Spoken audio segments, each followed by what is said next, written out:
account though. Wow. Oh, oh,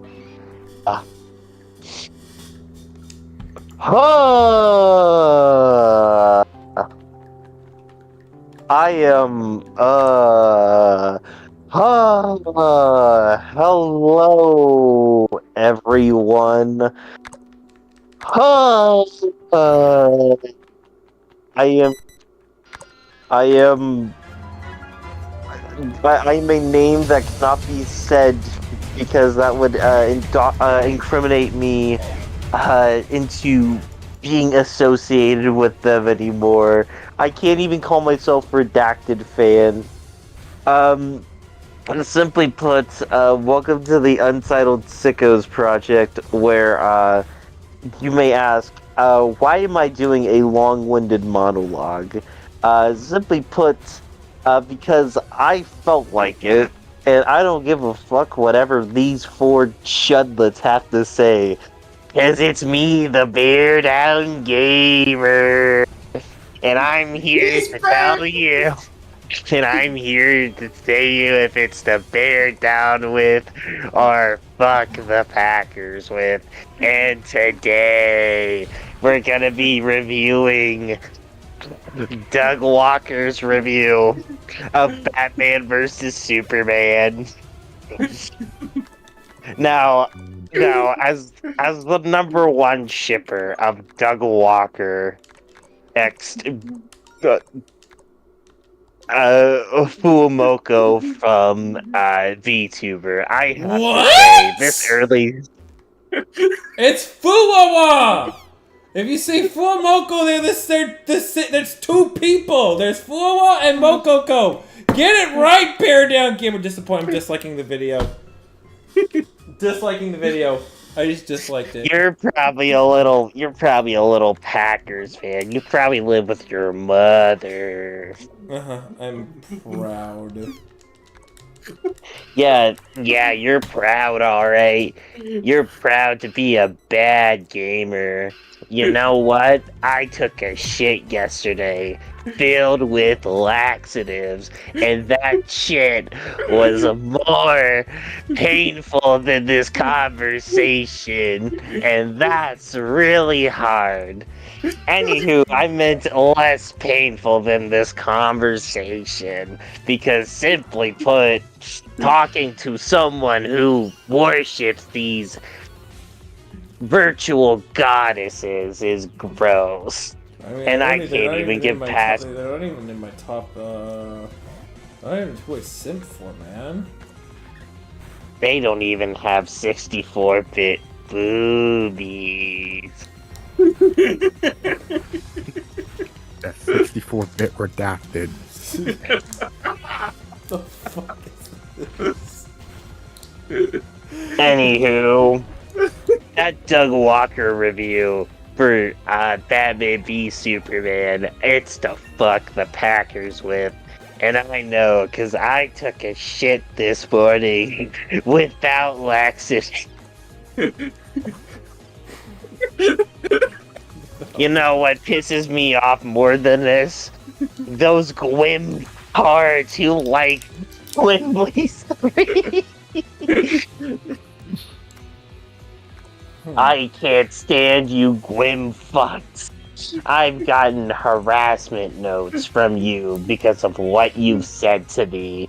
It's not unique criticism when you say, I think you're some corny ass fucking grifter. That's an attack on me and my faith, and I pride myself, the Bear Down Gamer, as someone who does not sell out. Anywho, this stream has been sponsored by Ziplocs. I come in that shit every day.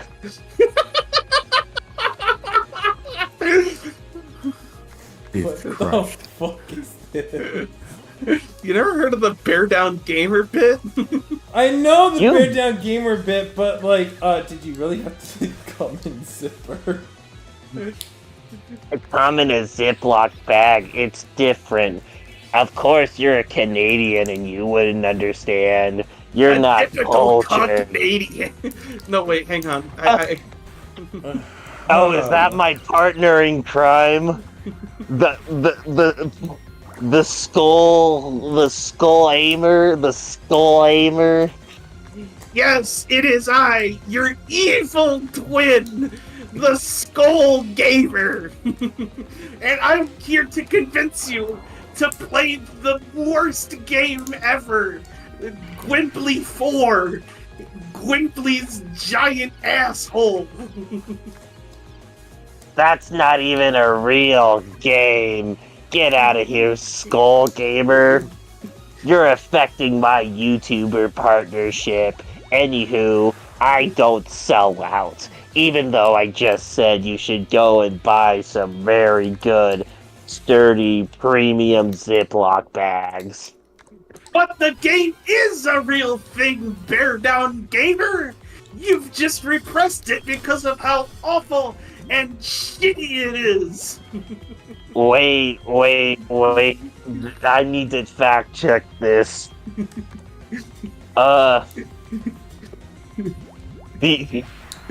The golden gamer. Come on.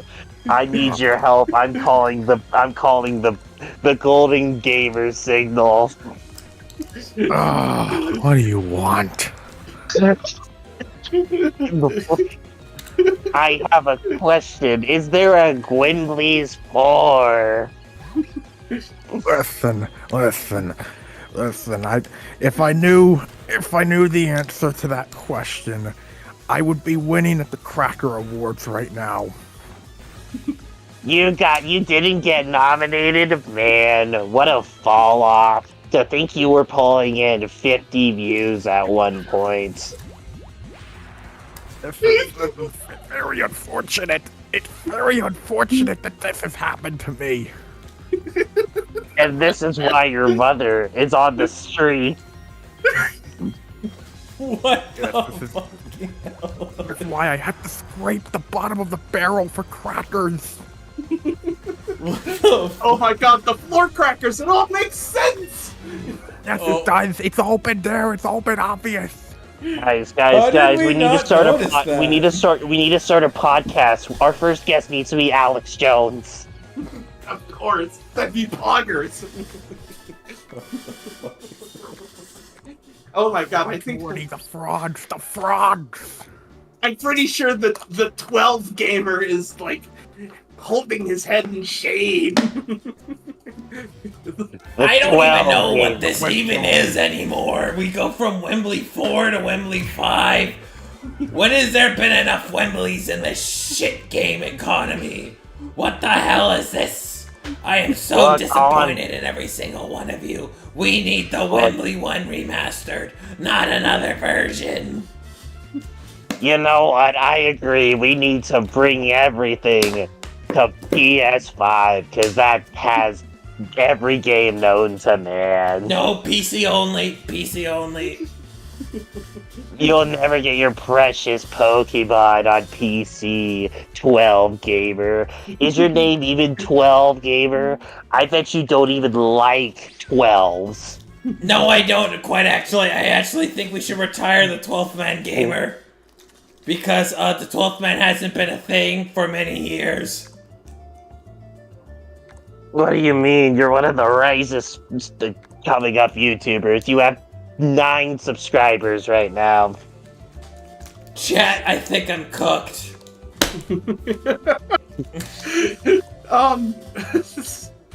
Anyway, Welcome to the Untitled Sickos Project. That,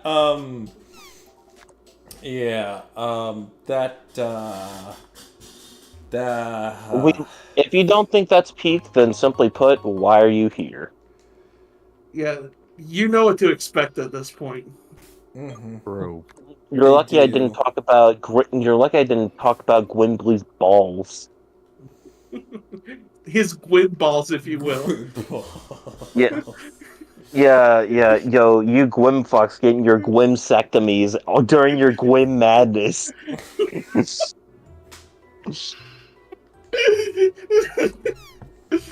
Like, will be balls in your jaw.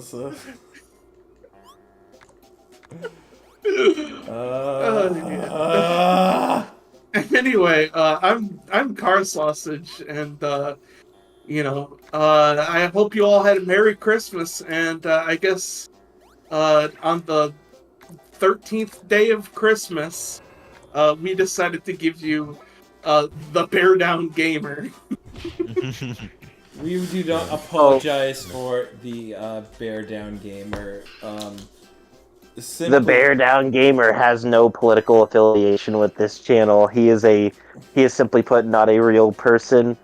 He is a fictional character. All of his political views do not correlate with the channel.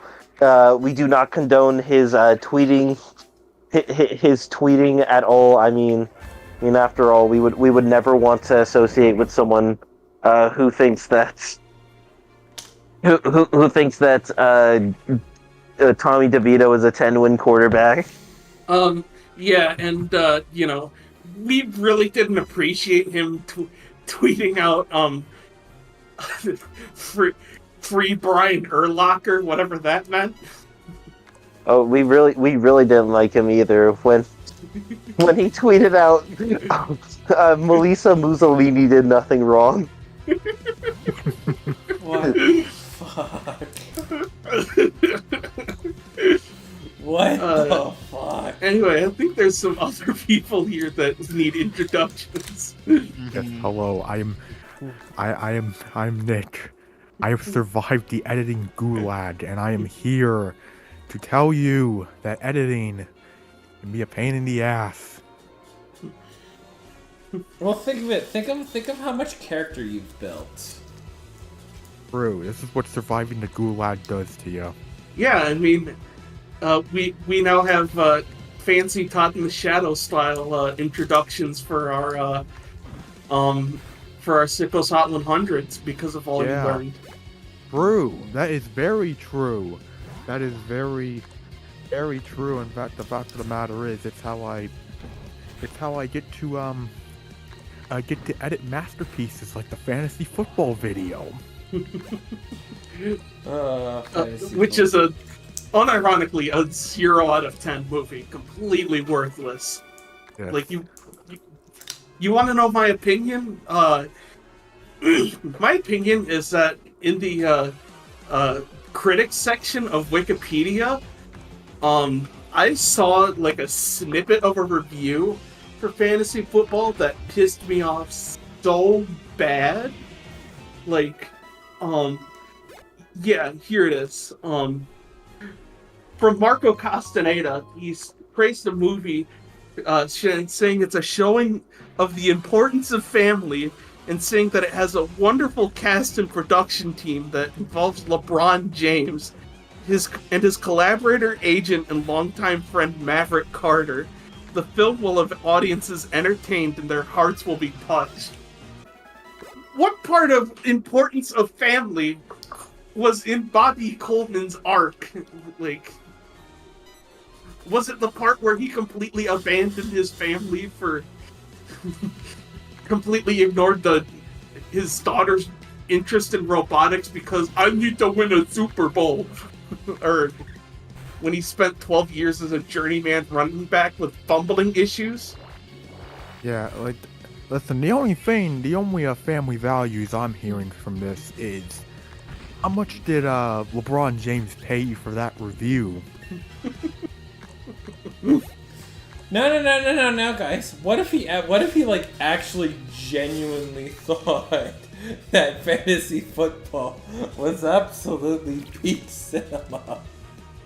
Well, you know what? To be fair, there's people that probably think Space Jam 2 is peak cinema, and they're allowed to be wrong. That's fair. I do like for me, right? Like there's a lot of Disney fans that just can't stand like the first Cars movie. I fucking love it. I think the second Cars movie is the best. Anyone who says otherwise is absolutely Cars wrong. 2 is so it's so non-serious. It's good. It's funny, but it is not the best Cars film. And Taegan, you're wrong. You're wrong. Argue with Shafrillis. Argue with Shafrillis then. Yeah, I saw the video. Yeah, he's just wrong. He's just infinitely wrong. Dude, I've always wanted a Who the Toe Mater spy thriller in my life, and Cars 2 delivered with that. Like I said, if you don't take Cars seriously, I think you could see yourself like really loving the second movie because it's literally not what Cars should have been, right? Right. But in all honesty, like I have guilty pleasures, right? Like I really like Miss Marvel for the MCU. Like it's not my favorite, but like I like it more than the average MCU fan. Look, I totally get it. You're talking to somebody who unironically enjoys Vanilla Ice's new metal phase. But I would just say Vanilla Ice regarding is a Cars rapper. 2, the way I see with Cars 2 is it is James Bond on crack mixed with the SpongeBob Orb of Confusion. That's so accurate. We also have a couple more people that have introduced themselves. One of them needs to accept my invite to WWE 2K24. Hang on, let me accept that real quick. I'm Juggerbear, and I'm going bowling tomorrow. Mm. Wow. Huh? You know, Do the concert unironically, poll. going like legit bowling sounds like fun. I should do that again sometime. When we all meet up eventually, we will be doing some bowling. Yeah. We do a little bowling. Do a little bowling. bowling. We do a little bowling. Go to a UFL game. Dude, when we meet up in St. Louis, it is going to be very fun. Or if Vegas gets a team. The Mr. Redacted team. No, it's Mr. Beast. They've earned it. The I mean, name back. He's earned. I'm his just name. saying. Oh right, he's gotten Amazon money now. Not necessarily Amazon money. It's more of the guy that made the video on him was just doing it for views and the internet. It was at a point where, like, it was a storm of perfect events. He does a collab with like the two worst internet celebrities, and then a video gets dropped on him like that. Like I say it's like more of a perfect storm of events that happened to Mr. Beast. But the Vegas Vipers, if they come to their hopeful glorious return, they will be resuming the Mr. Beast moniker, and I can't wait. Damn it, where's that last piece of trash I need to throw away? Sorry. That would be the any good ideas that the Vegas Vipers will have at head coaching and roster management. Can we bring back Bob Stupid? Bob Stupid is still around. He was really Bob Stupid last year. Yep. Bob Stupid. Listen, Bob Stupid. I'll just say regarding Bob Stupid, Oklahoma could use him. Yeah, Oklahoma. How the hell did you lose to Navy? You blew a 14-point lead. What the hell? Now you have everyone going.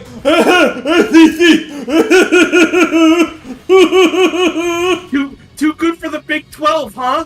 What happened? What happened? That's a reminder that even though Oklahoma Navy's can like beat Bama by 21.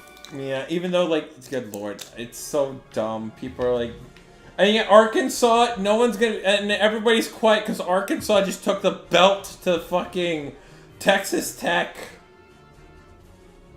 Well, Woo Pig, go Suey. And Texas A&M is currently beating USC. So. Also, And Vanderbilt beat Georgia Tech. That's true. Oh yeah, Vanderbilt won. and they took 1 billion penalties doing so. Georgia Tech did, and holy shit, that the Georgia Tech head coach, I thought he was gonna have a fucking stroke on the sideline. Yeah, holy crap. Because, they made a comeback, all those easy, comebacks that can be easily undone just by stupid fucking penalties. He got an unsportsmanlike conduct penalty. That's how bad it is. Yeah, that's a good int. That's not very good. Also, Luke, Luke, I have to say, since I don't want to shame her for it because it's not her fault. Luke, you should have told your wife about the channel a while ago, because we're now at 98. Yep, 2 away. Oh, she subscribed? Yeah. Oh. Yeah, that's what she posted in general.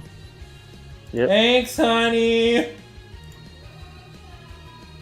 Yeah, she finally took a break from bruising you up and down the street to subscribe to our channel. I actually got her to play a little bit of college football this morning.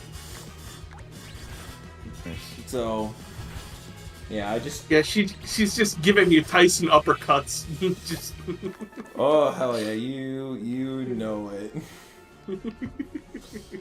But hey, 2 more subscribers away from the big 100. Trying to hit 100 subscribers by the end of this year. Holy crap! The big 1-0. We are 2 away. So let's get the big 1-0. The big 1-0 would imply we're having a 10 subscriber special. The 10 subscribers. Damn, chat, we missed having a 10 subscriber special. True. Dude, that's what we needed. Yo, to 10 subscribers, thanks, chat, for I'm pretty sure we celebrated 10 subscribers with Vasectomy Madness. That was our celebration. That was on my channel. Right, but the Vasectomy Madness joke was on my channel. Right, but yeah. By the way, thank you for eventually agreeing to move it to this channel. It was to me. I was waiting for timing. Right, but still, I just want to show my gratitude since I was such a hard ass about it. Yeah, we're here. I just can't schedule streams anymore, but you know we'll get there eventually. With your help, chat. So yeah, no, yes. but like we've done really. Thank you. We like in terms of like you want to look at like the because like I've done just going back from just my experience, just like even like way back when with like Pokemon, right? And I remember myself surpassing 100 subs. It took me like 2 years to do it. And like my average views per video, even though it was just like simple like 10 to 15 minute videos, it was like, you know, single, sometimes double digit videos. And then there was like the art time I would do like show on Saturdays, which would be an hour or 2 long. To see like the views that we get on just a normal video, like whether it's like our untitled like Iowa, the untitled FSU project, like the untitled Purdue project, right? Seeing those cross 500 views was probably the biggest culture shock to me. I'd actually put that I'd put the success of the Pim and Charlie One More Lane video under like W's of the year personally because yeah. Yeah. I agree. That's fair. That's fair. But we don't do that here. We don't do that because Smiling Friends Season 3 comes out when? I'm not sure they confirmed anything yet. Okay. There is going to be a Season 3. There's no way they wouldn't. It's more time when like in terms. I think he means more like when's it coming out. Yeah. That's what it meant. And we're not sure. You know, when Zach and Michael are going to be like, okay, here's what we need to do. Yeah. I mean, given it took 2 years between Season 1 and Season 2, my best guess would probably be 2026 would be Season 3. Yeah, probably. So yeah. Anyways, we've had the first round of college football playoffs happen. What are your thoughts? What are your initial thoughts? Damn, there was a lot of ass kicking. Yeah. But I feel like you could explain to like the regular fan why there was a lot of, you know, ass kicking. Oh yeah, definitely. I feel like it'd be best to start off with the first college football playoff game of this new format. Indiana versus Notre Dame, and this is the good old tale of how when things go wrong, they really go wrong for you, and when something bad happens, it just causes an avalanche of bad things to happen for you, and that's what happened with Indiana, because it was a pretty even start for both teams, Indiana and Notre Dame, but Indiana gets an interception. They got the ball in Notre Dame's field position, very good field position, and they convert 3rd and 14. Hey, things are looking pretty good for Indiana here. This is exactly how they need to start. And then they throw an immediate interception right after at the goal line. Okay, that's not great. This has been a sloppy start from both teams, but okay, you know what? No score yet. You got them deep in their own territory. This should be fine. You know what you gotta do here, Indiana. And then Jeremiah Love rushes for a 98-yard touchdown, and Indiana just never recovered. That's what we call in the industry an avalanche. Yeah, because, to think that, the big thing that, really this, if you watch this game, you've seen essentially all the other games where just the emphasis of playing clean football. It needs, there's a lot of coaches, especially, Indiana and SMU, that have learned a very valuable, all the coaches and the coaching staff have learned a very valuable message to where the importance of just playing clean, mistake-free football, because even just as small as one mistake that completely undid your entire season was done right there. 2 plays, that's all it takes. Yeah, and honestly, that's part of the magic of football, and also just how heartbreaking football can be for a player, because it's things are going very well for you, then something goes wrong, then it gets a whole lot worse, and it's it's like an avalanche. You don't recover from it. And for Indiana's case, it's just they got punched in the mouth very hard, and Notre Dame just basically kept them in that position for basically the whole game. Indiana got 2 touchdowns towards the end, but the game had basically been over for a while at that point. It was really just, Notre Dame did what they had to do, and Indiana just could not get out of the mud to save their lives. Exactly. 100%. But the one thing speaking of that I really learned, that I've learned, if you look at it, realistically, Notre Dame was the right opponent for Indiana to face right away, because I kind of envisioned being on the same tier, Mm-hmm. They're on that same tier, because, the thing is, both haven't really, sure, Indiana beat the weakest Michigan team seen in decades. Sure, we have that. But, you look at what who Notre Dame really played, the toughest opponent was, Louisville. Say, them and Texas A&M, which I will say, going to Kyle Field and winning that game, still very impressive, and beating Louisville is nice. But, obviously, going into the nerves of this game, because this is new ground for everyone in terms of this format. It's open season. It's a clean slate for everyone. It really, everyone can do what they got to do here. And really, Indiana did have a shot at, having a strong start and taking advantage of the fact that, hey, we're in this game. We can absolutely beat Notre Dame. And they just couldn't do that, and the moment things went wrong for them, they just, as I've already said, they just never recovered. Yeah, and the thing is, too, it's not like Indiana played a bad game of football during that entire time. They played decent, they didn't have the talent. Which, I would say offense, they did not play well. Now, defense, yeah, I agree. The defense played well for that game. It's just offense was just dead. It was dead out there.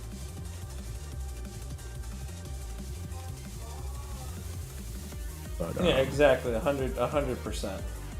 I will say though, we mentioned how, turnovers and playing clean football is a good learning experience for, all involved for who had their seasons ended this past week. And I gotta say, I don't think there's a team that can be better applied to than this team, because the next game was SMU versus Penn State, and good lord. SMU. I felt bad for SMU here, cause it's not like they've had a tough. They've played good opponents, right? Like, I mean, at the time, Pitt was really like, let's take a quick gander at the SMU Mustangs.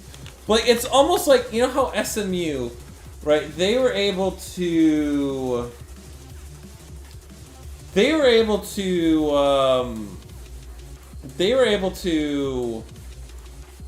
win games while committing a metric ton of turnovers. Mm-hmm. So when you have the fact that, hey, you're committing you have the balance of a metric ton of mistakes. Like, they barely beat Nevada in week 0, right? Yeah. They close game against BYU. They handled their conference play very well. Like, again, at the time Pitt was there, but there was just the one game where they just committed just a metric butt ton of turnovers, but still were winning games. So you have that thing where you haven't gotten the turnovers, really beaten out of you, and then you go to somebody like Penn State, who they will any top tier, A tier college program are going to eat every single mistake you make alive. Mm-hmm. And that's what happened. Right? It's unfortunate that Dabo Swinney doesn't use the transfer portal, because, if he did, right, Clemson would be, the top dog of the ACC. They're not anymore, right? They're just, I think, again, they're going to be on the same tier as, an Indiana, which is going to be so weird to say. Mm-hmm. Very weird. Which is something that's just unheard of. They're not going to be forgettable. It's that they're not a lock for the college football playoffs like they are every year. And the fact that SMU got beat the way they did, you want to schedule some more teams in the Big Ten. They're very defensive orientated, and when you make a mistake, they will pounce. And especially the ACC, I feel like the mistakes are, you're more forgiven for making the mistakes. It's not going to completely unravel your game, whereas say it's Ohio State versus Michigan, 2 critical mistakes cost them the game. Yeah. And I just want to note regarding SMU, is you noted how, they had found ways where they had committed a lot of turnovers, but they still found ways to win. And the game in question that really lived rent-free in my head was the game against Duke, where SMU won that game despite committing 6 turnovers. That was really the game where it's okay, SMU has a turnover problem, but they know how to win games. And that was part of the reason I picked Penn State to win, was because I was expecting, SMU, I think, will find ways to go down the field and all that. I think SMU can make this competitive and all that. They can play well, but I feel like the turnovers, especially against a defense like Penn State, is going to kill them in the end. Now, granted, I was not expecting Penn State to do that to them, but at the end of the day, that's what happened. The turnovers killed SMU. Mm-hmm. It is. See, personally, I thought SMU was gonna trounce them because the Nittany Lions have looked sus all year. I guess I wasn't counting on how sus the Mustangs were. I mean, the thing I can understand Penn State is, I see them having like if there's many games where you think that, well, obviously this team should lost if they're not playing a full complete game, but like Penn State's game was, if the stars somehow were to align for just a single moment, we'll take care of ourselves and we'll win these games, right? They started out so many just games so ugly, but again, they still won them. It's just, again, Penn State is like, if I were to put a tier list, Penn State would be in the A tier, right? Very good, right? They are like, they are really, really good, but there's something holding them back from really joining the big dogs of college football. And that's like always like been my the mind level with Penn below, State. a level below like an Oregon or an Ohio State, basically. That's kind of been Penn State. I will say this about Penn State. They have definitely, for all their flaws and for all that they've had those bad starts this season, towards the end of the season, like after the Ohio State game, it definitely did feel like Penn State was cleaning that up a lot more. At least offensively, they were getting off the better starts and all of that, and really just not looking back from there. And that's why I feel like they played a lot better in a lot of those games down the stretch. And even though they lost, I will say their offense looked pretty impressive against Oregon, which earlier in the season, if this was before that Ohio State game, I doubt it would have looked that good. Yeah. Fair enough. I guess, So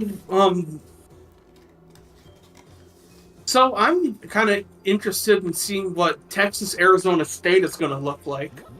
Slaughtering ground. Yeah. I don't know, but I will say this though for Clemson versus Texas, arguably the best game of the weekend, because I will give Clemson credit. They did give a pretty good fight against Texas, but Texas was just, the run game which has not really been Texas' biggest strength this season. The run game came to life, and that was really all Texas needed, which, I mean, granted, given how strong Texas' defense has been, the fact that Clemson was able to put up 24 points against them, pretty good. Gay Klubnik had a great game, in my opinion. He was really the reason Clemson was even in that game, and I'm really impressed by how he's played this season. But yeah, Texas is just, the more talented team. It was just too much for Clemson to try and overcome.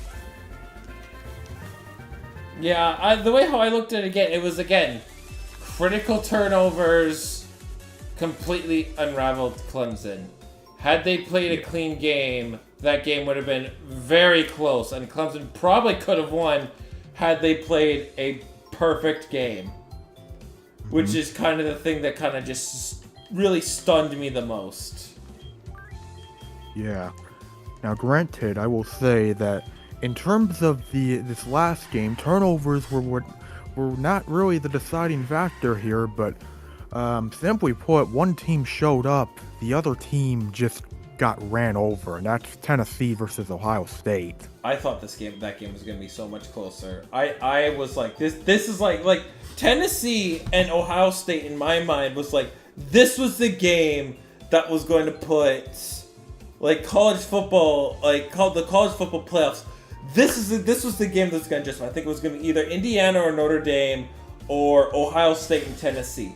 Tennessee maybe a little slightly weaker than Notre Dame, but they had a pretty good season. Perfect opponent to play. Tennessee has played literally in those intense college football environments and flatline. And then they turn into a pumpkin.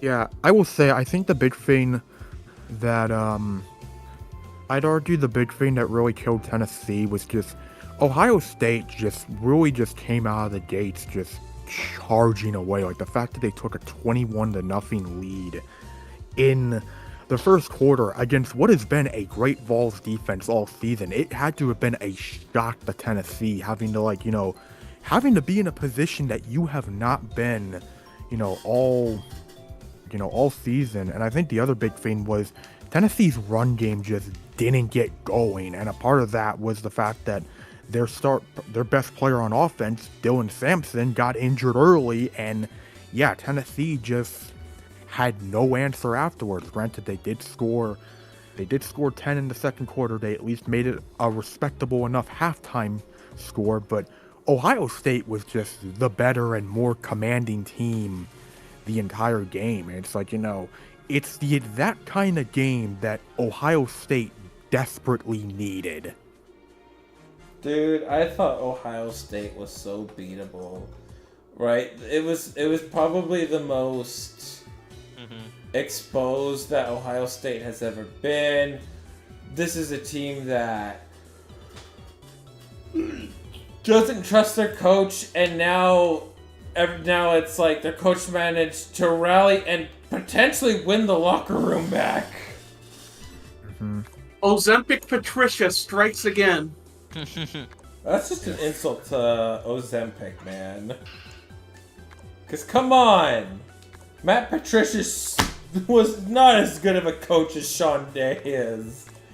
Can't even dream about that. I think the funny thing about the joke is that, have you seen what Matt Patricia looks like now?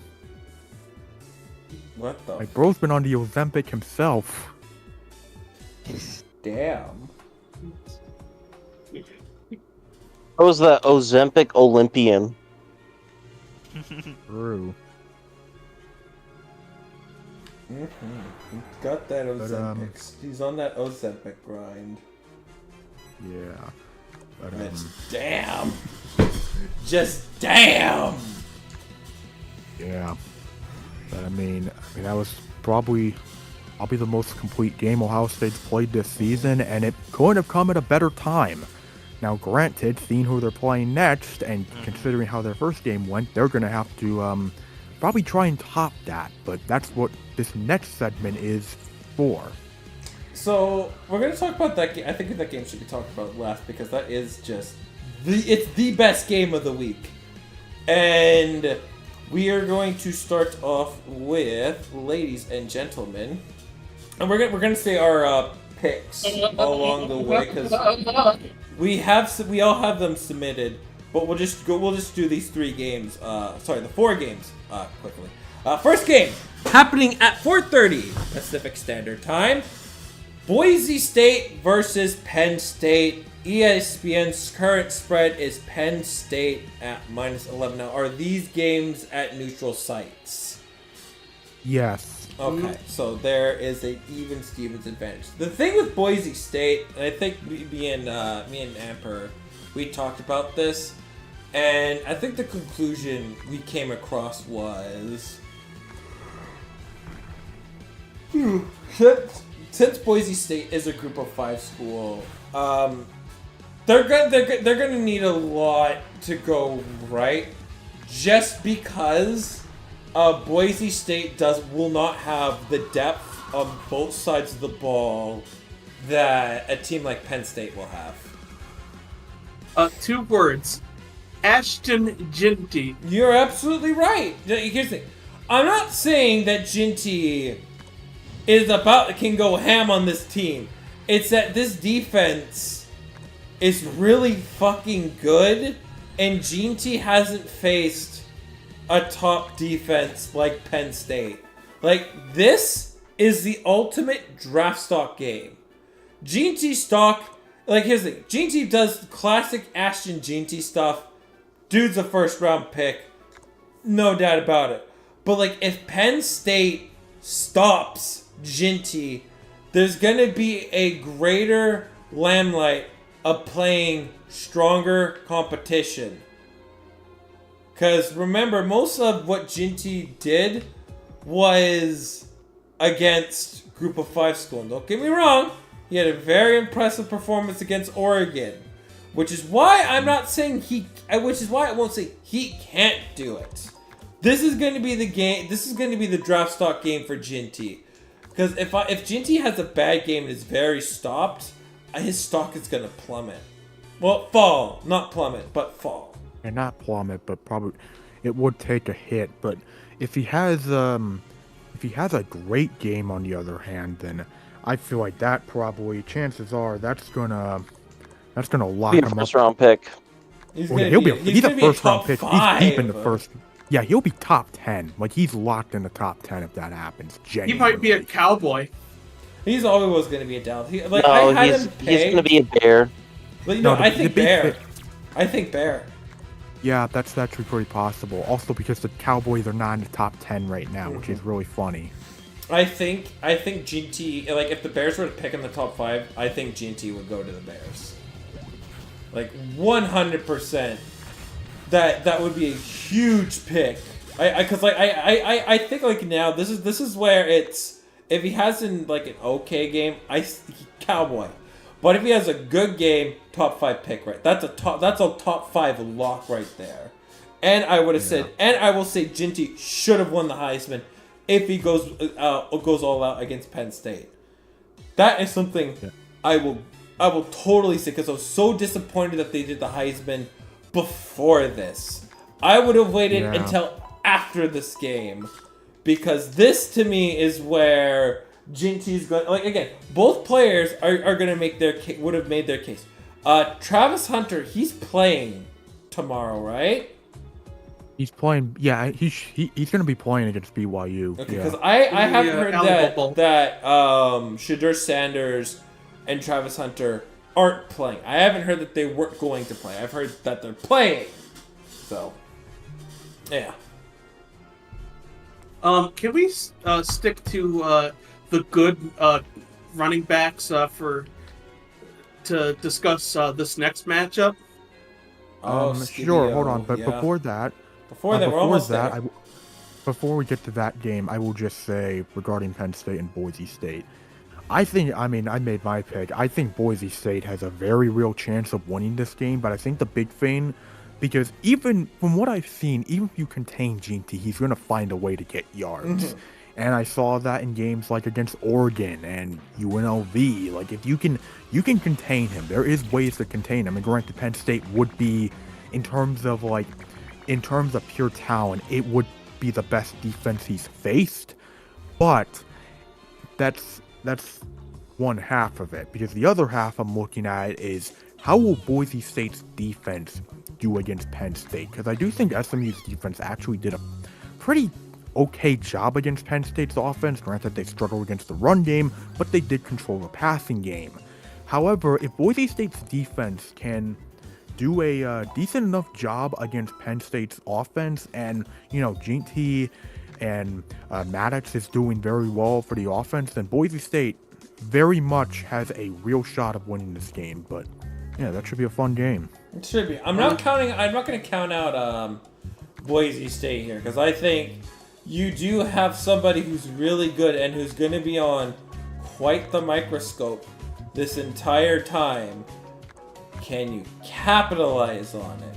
Because if you capitalize on it, oh, folks, we're going to be in for quite the showing for it. And I would name Ginty the real winner of the Heisman over Travis Hunter. Purely because he's in the CFP and the Boise State is in the CFP because of Ginty. Right? I said it has more value than what Travis Hunter did. Don't get me wrong. Yeah. All good seasons all around. Mm-hmm. I just find value in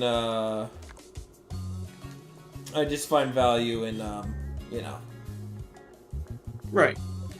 I find more value in what Ginty did if he goes off come playoff time. But we'll have to see. Now, Ashton Jinkies.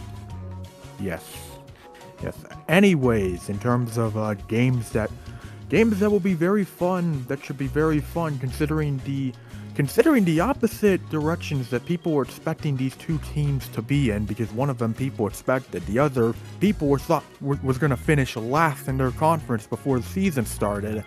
Texas versus Arizona State. And the reason I wanted to mention, the running back situation is, another 2 words, Cam Scattaboo. Mm-hmm. Cam really came on my has really came on my radar this past few weeks. That dude went off in the championship game. He's a junior, right? Yes, but I believe he is draft eligible. He's drafted. He can declare, but Yes. you have another year should he decide to stay. Right, and personally, like even as a Cyclones fan, I can't be mad at the fact that we lost because Scatabo was just that good. He's like white boy Adrian Peterson. Mm-hmm. He by is the way, simply just a put, quick he's correction. RB2. I mean, he's RB3 on my draft board. 1 being GNT, 2 being Caleb Johnson.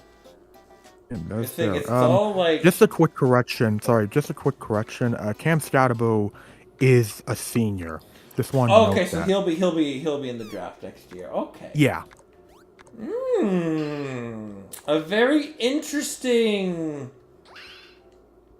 Cause not the because like had GNT not existed, like Scatabo would have been the one, and there are teams who would be willing to take somebody like Cam Scatabo with like a top 16 pick too. Interesting. Like I was saying, I wouldn't hate having Cam Scatabo as potential potential Aaron Jones insurance. Dude, I could see the Viking. Like, I could see anybody, minus the Seahawks, taking a running back. Speaking of running backs, why didn't you guys use Charbonnet like at all during the Vikings game? Oh, gee whiz, you want to know something? We ran the ball so well on, like, in the first quarter of, like, last week's game. And then we're like, nah, let's go throw the ball. Because our OC needs, he's got good run designs. Why aren't we feeding the rock more? We have, do you not know how much this, like, pisses me the frick off? Like, right? I'm pretty sure Love had more runs than him. Like, how hard is it, right? Like, again, don't get me wrong, I had Zach Charbonnet, still put up a lot of fantasy points for me. I was happy with that, right? But, like, how, like, again, the offense should run through K9. I don't know why we're not running an emphasis on the run game. Right? Because look at last night's game versus the Bears. Where, do you want to know what happened, chat? Do you want to know what happened in the first quarter where we ran the ball? We were marching down the field. And then we're like, I know what we're going to do. We're going to pass the fucking ball. And guess what? We couldn't move the ball. But when we ran it, we were fine. You know what I'm gonna say? You know what I'm gonna say? I will just say this real quick because we are moving back to college football after this. The Seahawks and Bears offenses last night were playing like Shane Waldron never left either of them. Chat, that's I'm never just been gonna more say this real. for the most part. I'm sick and fucking tired of dumbass Bears fans on the internet saying that Caleb Williams isn't the guy because it's like, this is the same team that Justin Fields had last year, kind of, sort of, ish. And the only difference between him and Fields is that Fields could make plays with his feet. Caleb can't do that as much, so he's going to get sacked a hell of a lot more. I get real fucking tired of dumbass Bears fans saying that Caleb isn't the guy. He's the guy. It's, again, people. 40 starts in the NFL. Once someone has started for 40 games at the NFL level, we should have a really good conclusion, and if it's yay or nay. So I'm just gonna say, I will just say this real quick before going back to the main topic. It is really, I feel like seeing the media response from not just the dumbass media, but also the dumbass fans online. Seeing the stupid crap that I've had to hear regarding Caleb's rookie season with the Bears, I can only imagine this is probably what things would have looked like if we had seen rookie season Trevor Lawrence in the New York market. This is how it would have sounded like. Wow. I mean, even now, right? Like with Trevor Lawrence now, there should be a lot of people saying Guys, I don't think Caleb Williams is it. Trevor Lawrence is it. And trade him to Seattle. Great idea. I love it. I love that idea. Jacksonville should definitely do that. That's a great idea. That's a great idea. You're in a top. You have a top 5 pick. I'll take Trevor. I will trade you our first round pick, and we'll take the entirety of Trevor Lawrence's contract. We'll cut Geno. We'll cut Tyler Lockett. Done. That's one of the greatest trades that this team could do. But it's really funny though, because it's like I just imagine that, and it's like, you know what, like if this is probably how something like that would have gone down. Because I feel like having a rookie season that's rough. Granted, a lot of it's out of your control, but having a rookie season that's rough and in a big market is going to get a shit ton of attention, especially when you're the number 1 pick. And it's like, you know what? Now I see why it would be like that. Dude, the New York market would have eaten Trevor Lawrence alive. Just think of even with Zach Wilson too, and how it's going with Aaron Rodgers right now. Ugh. Yeah, it would have been bad. Anywho, back on track with Texas and Arizona State. Yeah, Texas should slaughter them. Wait for the second half, because that's when Arizona State gets one of their better defenders back. Yeah. But I see your point, but this is going to be the game that is either going to would put a bigger spotlight on the Big 12, or the Big 12 is going to, because I want to say the Big 12 is trying to build itself to be better than the ACC. That's not something too far-fetched to say. And because of that, because of what we have, just what we have seen so far, it's kind of good. This is gonna be the game that either is the Big 12 with the losses of Texas and Oklahoma would be more devastating than we had initially thought. But if Arizona State wins, it's like the death of the Big 12 has been greatly exaggerated, and also if fuck it's the just preseason polls LMAO. If it's just competitive. If the game is competitive, then I would say yes. Completely exaggerated. You're going toe-to-toe with Texas, who I consider to be one of the big teams in the SEC. I had them initially as my favorite to win the entirety of the CFP.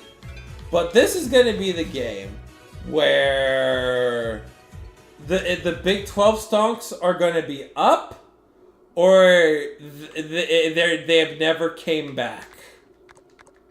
Also, can we take a quick moment to laugh at Utah for a quick second? I want to laugh at Utah too. I thought Utah was going to dominate this conference. I was so wrong. You are so lucky that FSU went on the worst revenge tour. Otherwise, you would be the lolcow of college football. No. I think there's one more team in that conference that I think's a bigger lolcow than Utah this season. Kansas? And that's Oklahoma State. Oh yeah, Oklahoma, dude, they were 3-0. I thought it was okay, here comes OK State. They're they made the Big 12 title game last year. They made the Big 12 If anybody title would have game. been so mad that Oklahoma left, it would be Oklahoma State, right? What the happened to them? It just fell apart. Everything that could go wrong for Oklahoma State went wrong, to the point where it was being talked about regarding the status of Mike Gundy in after the season. We're talking hostage situation in terms of his contract and all that. Which is what the fuck happened here? it's hilarious. I will not lie. It is absolutely hilarious what happened here, but also like, damn, like that's He's a that's man. yikes. He's 40. Yeah. Mm-hmm. Like, I have to agree with Nick. I thought you were going to mention Purdue for a second there. Yeah, I thought it was gonna be Yeah, Purdue.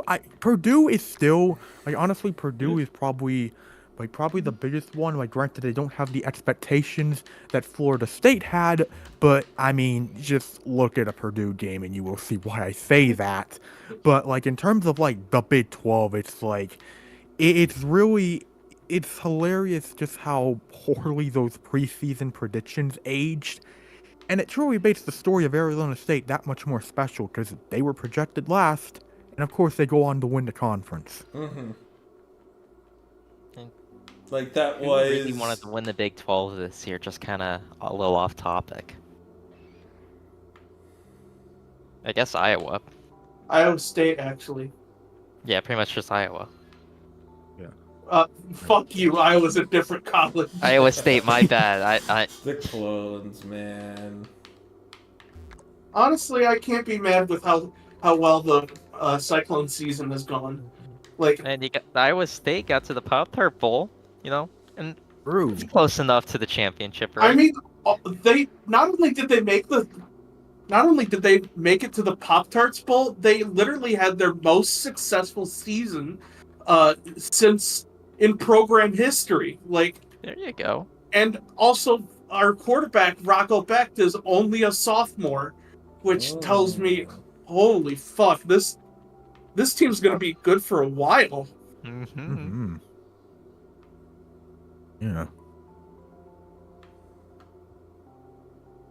But yeah, I'm hoping this is a very fun game between, powerhouse team in Texas and Arizona State that's really had one of the best stories in college football this year. Hoping it's fun. I will say for the next game, because we said we're saving Ohio State, Oregon for last, so we might as well, I guess we might as well do the other game after that. That is Notre Dame and Georgia. We might as well do that one. The annual fraud. This is the game that's gonna expose Notre Dame for being the frauds that they are. I think. Can't wait. I think this because the thing is, I really think that this is gonna be the game. The annual Notre Dame gets shelled. I can't wait. I am absolutely ready to see this joke of a school get exposed for being the overrated pig slop that they are. That being said, Tate Ratledge, I don't know who your barber is, but Jesus, get a new one. Whoever told you it was okay to rock both a mullet and a Hitler stash is lying to you. Yeah, I mean, You know what? I'm gonna say this. I'm actually gonna say this. I honestly, you know what? For how many times I feel like I've been wrong in terms of Notre Dame games this season. Granted, I got the Indiana game right. However, for as many times as I've been wrong, and seeing how Georgia has been this season, granted, Georgia has a clean slate because Carson Beck is not going to be starting. He's out, and you're going to be having that's Gunnar Stockton right! starting. Yep, Gunnar Stockton will be starting for Georgia. And he almost gave the game away to Texas. That's true. So it's interesting to see how this is going to go because Georgia's in an interesting position here where I do expect their defense to play well, but I have no clue how their offense is going to look. And there's a big reason I'm expecting this to be a low-scoring game.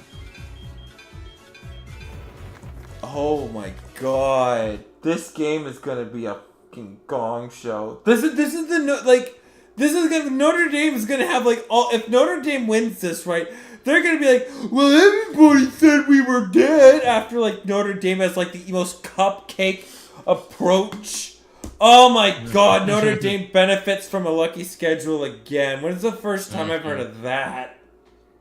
Listen, it would be very funny though if it means Georgia gets an early exit. That would be very funny. Mm-hmm. Yeah, but either then way we Notre win. Dame doesn't shut up.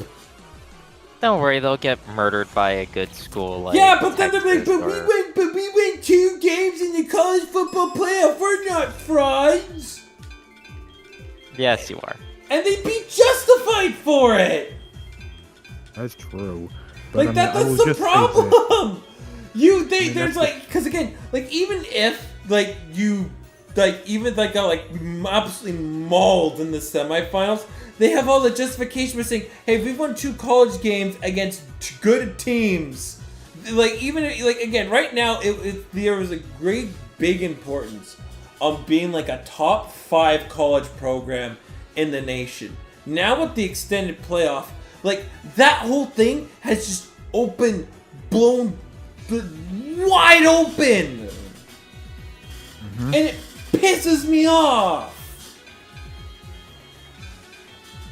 Yeah, folks, it really just rustles his jimmies. Actually, I'm forever grateful for the college football playoff being extended, but my point is because Notre Dame is nothing but fucking frauds, and now they get to play like the easiest fucking schedule. They don't even have to win the whole damn thing. They get to go, hey, you know, we beat fucking Louisville, so therefore we're I not. will say this.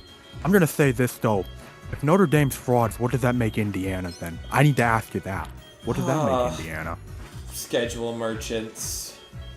Fair enough.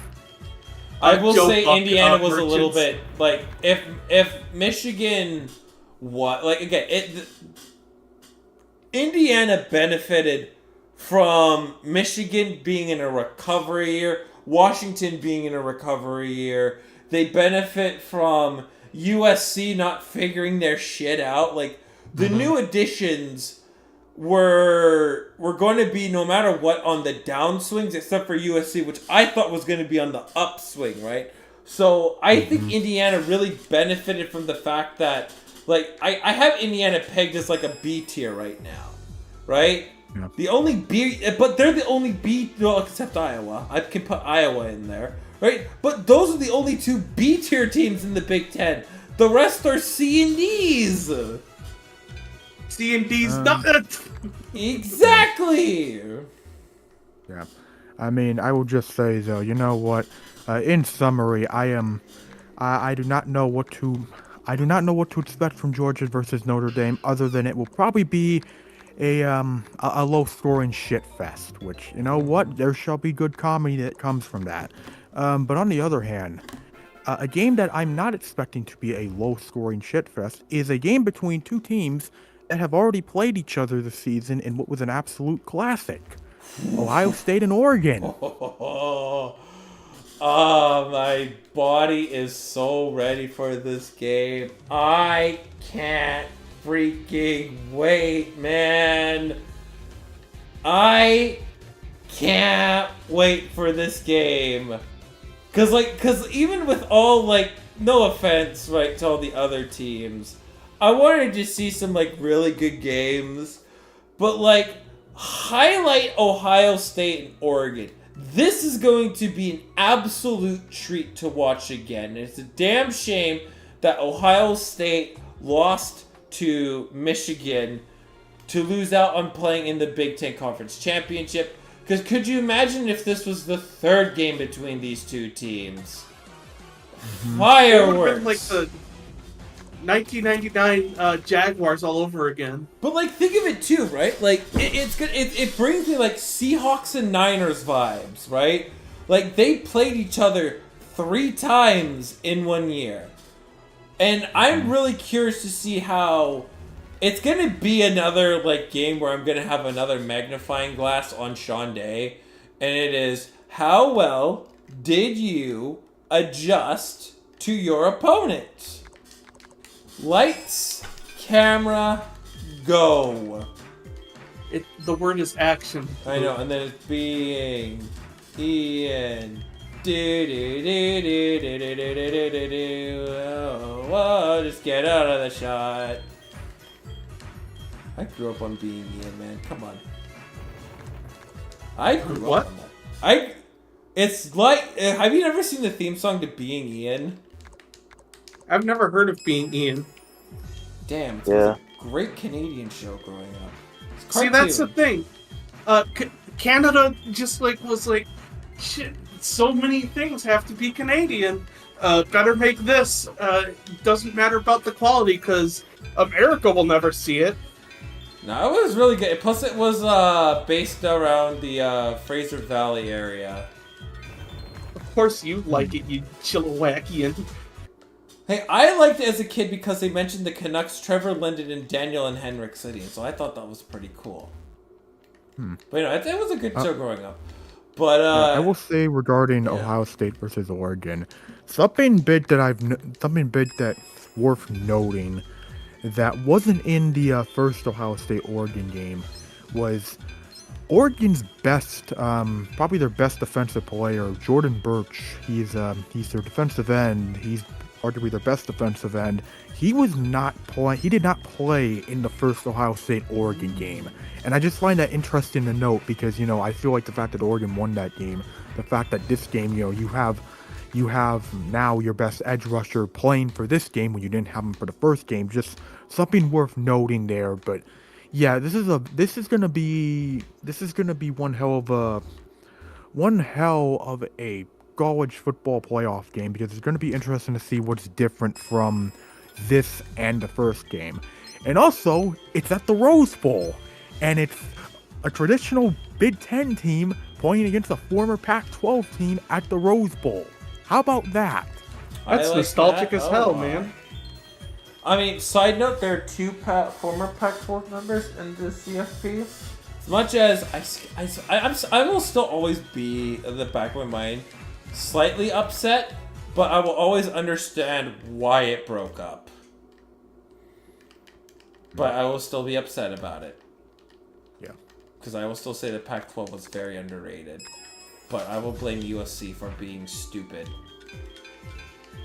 It's USC's fault. Mm-hmm. Yes, when in doubt, blame USC.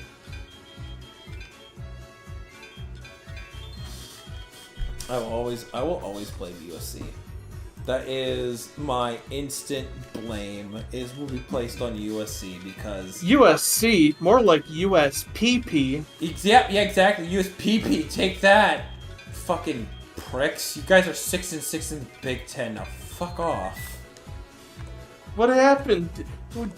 Did you lose all your talent with Caleb Williams? Ooh. I mean, I thought there was a really good point that Joel Kratt made, how they were like in a period where they're going to be like really emerging, but then they never did the part where you would see like a program, like if they did what like Arizona did last year, where Arizona was really not seen as a good team, but then they just blossomed at the end of last season. And then all their good players left with their head coach to Washington. So then that part happened. But, you know, they didn't do that part. They finished 6-6. So I guess, hey, and how is USC doing against Texas, A&M? Let's Yeah, find they're out. tied at 7 right now. Oh. Also, By you the way, guys... side note, Syracuse dropped 52 on Washington State. Yeah, Washington State, they had like, the head coach left and a lot of guys went to the transfer pool almost immediately. Yeah, and their quarterback transferred to Oklahoma. Yeah, and if anything is to be said about Washington State, I welcome you to officially Group of 5 status. Have fun being at the bottom of the barrel. Also, I just want to say, can't wait for Washington to play in the Tony the Tiger game. I can't wait to lose to Louisville. Why the fuck are we playing Louisville? Because Tony the Tiger says you should. Washington State deserved to be in the Tony the Tiger Bowl more than fucking Washington. And I will admit that. I will admit that easily. We did not like. We got a good bowl game. How did we went? We were mid 6-6. Why the fuck are we in a bowl game? Because somebody in the college football committee thought you guys were great. But we weren't great. That's the problem. We weren't great. I just don't know how to do like the Frosted Flakes voice, except it's mid. Frosted Flakes, they're more than good. They're mid. They're all right. But like, you know, that's just me. But that's just me. Can't wait for this game between Ohio State and Oregon. I think this is going to be the game that's like, yes, this is why we extended the college football format to get games like this. This is something that is why the college football playoff exists, and I cannot wait. 2 p.m. start time. I hope we can all at least watch some of these games together, because I got the day off for it. Ha ha ha ha ha. After I said please and thank you to my boss for giving me New Year's Day off. No context was needed other than I want to watch college football. And for me, I was just like, you know what? I have four days of PTO to burn between Christmas and New Year's. I'm just gonna take them off, and they're like, talk your truth, King. You know, don't come back until January 2nd. Yeah. And I'm like, Pog. Yeah, that's positivity right there. It should be a good game other ways outside of that. And I think that should do it for college football. If you haven't watched some of these playoff games, we know a site. We're just not going to tell you. Just know that it relates to a certain drug that allegedly the owner of the Indianapolis Colts has taken. Well, it's not NFL-video.com. Oh, fuck. No, you know, like, speaking of, you know, no, wait, I think, as a treat, we're gonna let you talk about your favorite thing, hockey! My absence, everyone. Goodbye. Bye, Taegan. Oh boy, bye. hockey season has come underway, and I've just been dying to talk about it. 'Cause don't get me wrong, as much as I love football, He's Canadian. There's a lot of games, well, a lot of important themes that have really emerged this year. Like a lot of stories. Like it's kind of like, where do you begin here, right? You have JT Miller and Elias Pettersson both fucking hate each other. Like, those two cannot stand the presence of one another. We have, you know, the more things change, the more things stay the same, as the Buffalo Sabres are still the Buffalo Sabres. The Nashville Predators are the only reason why I will always say in every single sport, free agency never wins you championships. Unless you're signing Shohei Ohtani. Then you most always will. Then it's expected. Yeah, but it's not very often that a Shohei Ohtani just shows up on the market. Oh yeah, that's true. Yeah, you are 1,000% right. Right? But like, in terms of hockey, right? When has ever crowning yourselves the off-season championship, you know, worked? When has it ever worked? I guess they don't like it or love it, and they don't want more of it. I would really hate being a Predators fan right now, because guess what they have? They have a bunch of god-awful contracts. They now have a bunch of albatrosses of a contract that they can't move off of. True. Oh no! Oh no! You signed bad contracts, you guys. Because here's the thing: I will always agree that free agency moves should only be used to complement your top 6, not be your top 6. If you catch my meaning, Yeah.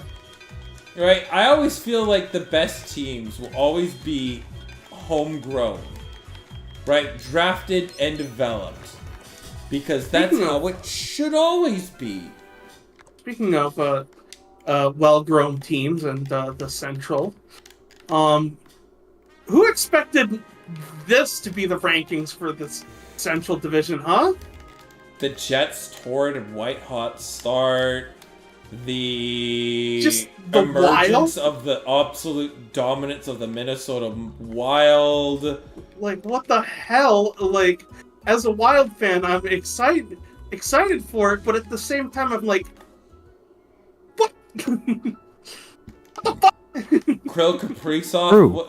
Krill Kaprizov has grown from star to super de-duper star. Yeah, he's legitimately one of the best things. I'm talking from like elite player to franchise player. The player that is spoken in legends. He's like the first one of those like true Wild legends that we've been dying for since we were founded in the year 2000. Like, was Mike Madonna playing for the North Stars? Yeah, before that it was Madonna for the North Stars and that 1991 team that ended up losing to the Penguins in 6. And I guess the best player for the Wild before that was, I don't know, Marian Gabrick? Mm-hmm. Oh my god, like, Marian Gabrick, that's a fucking name I haven't heard in a long time. Whoa. Or like Granlund when he was here. Before he got traded off for Fiala on a one for one. Mm-hmm. But like, I feel like Krill Kaprizov is like the first true franchise player that has really emerged. Like, I feel like he was always going to be a guy where, like, even before then, like, you tell me Krill Kaprizov, and I go, yeah, that's a pretty good hockey player right there. To now, I'm like, this guy is the stuff of legends. Yeah, protect him at all costs, and like, this is the kind of guy you build around, whether that be in free agency, the deadline, or the draft. Dude, imagine the Wild are gonna be big matching partners for Mitch Marner. True. I figured that, or like, or some kind of whatever number one center idea hits the market. Center. Let's look at the NHL free agents in 2025. Let's go to the hockey writers. Shut up. I don't care. I have pop-up blocker on. Suck it. Shesterkin just got signed. So Shesterkin's off.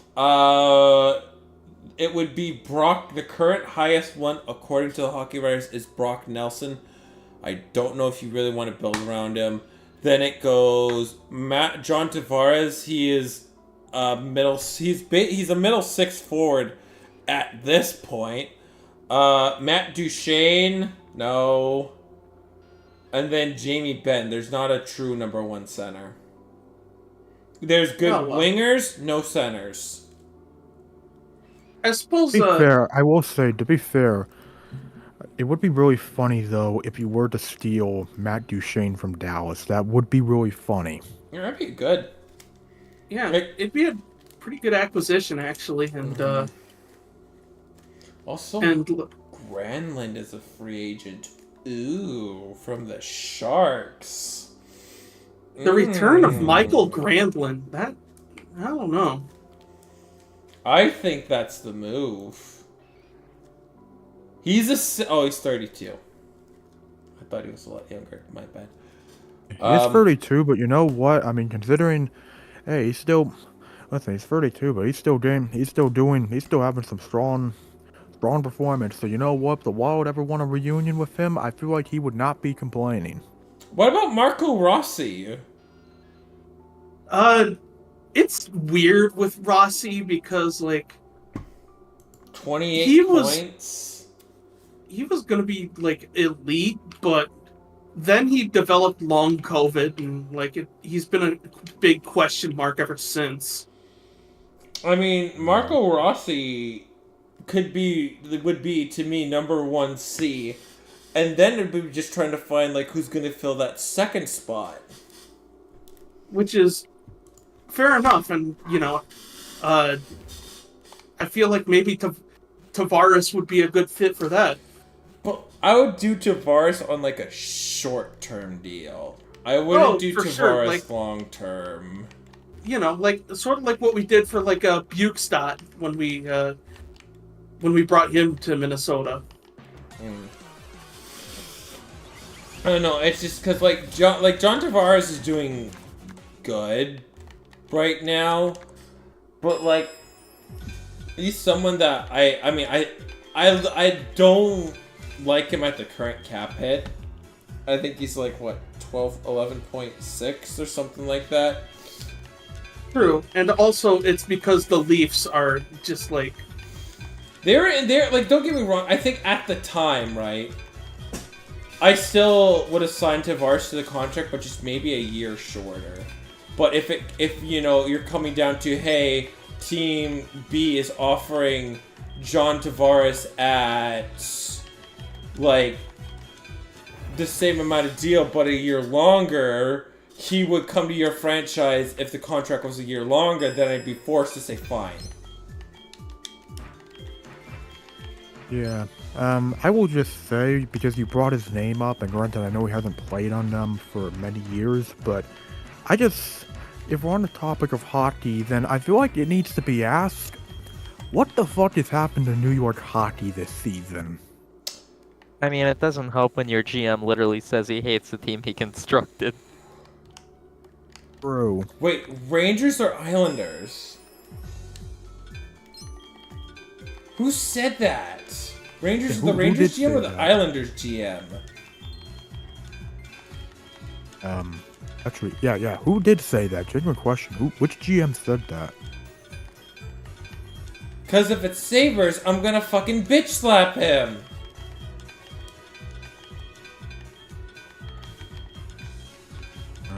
Who did? I've never heard someone Jugger saying that. Jugger, which GM said that? Genuine The question. Rangers GM. Oh. Oh, yeah. Ooh. Spicy. That's, quite the thing. Chat, let's go look at this. True. Let's go, we're gonna go to look at Capology, right? Because thank God, it's Puckpedia is now... Dad. No, it's the Rest net. in It's peace. because it was what was the other one? What was the one before like Capology or Cat friendly. Cap friendly? Yeah. May it rest in peace. Let's go New York.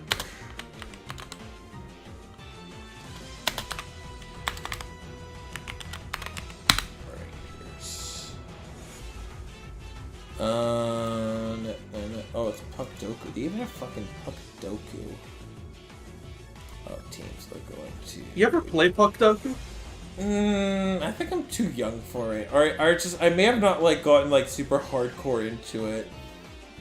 Because the one I play at work all the time is Immaculate Gridiron, which is all about like football type stuff. Team info depth chart. Here you go. We're gonna go to the depth chart.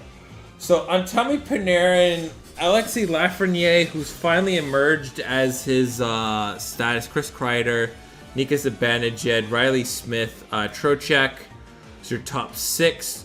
Tricho, Badir, VC, Carrick, Edstrand, Choil, Miller, Fox, Lindgren, Schroeder, Brogan, Jones, Shesterkin, and Quick. And then the Bucks is Rempe, who is suspended. Yeah, I would hate this team. Yeah, understandable.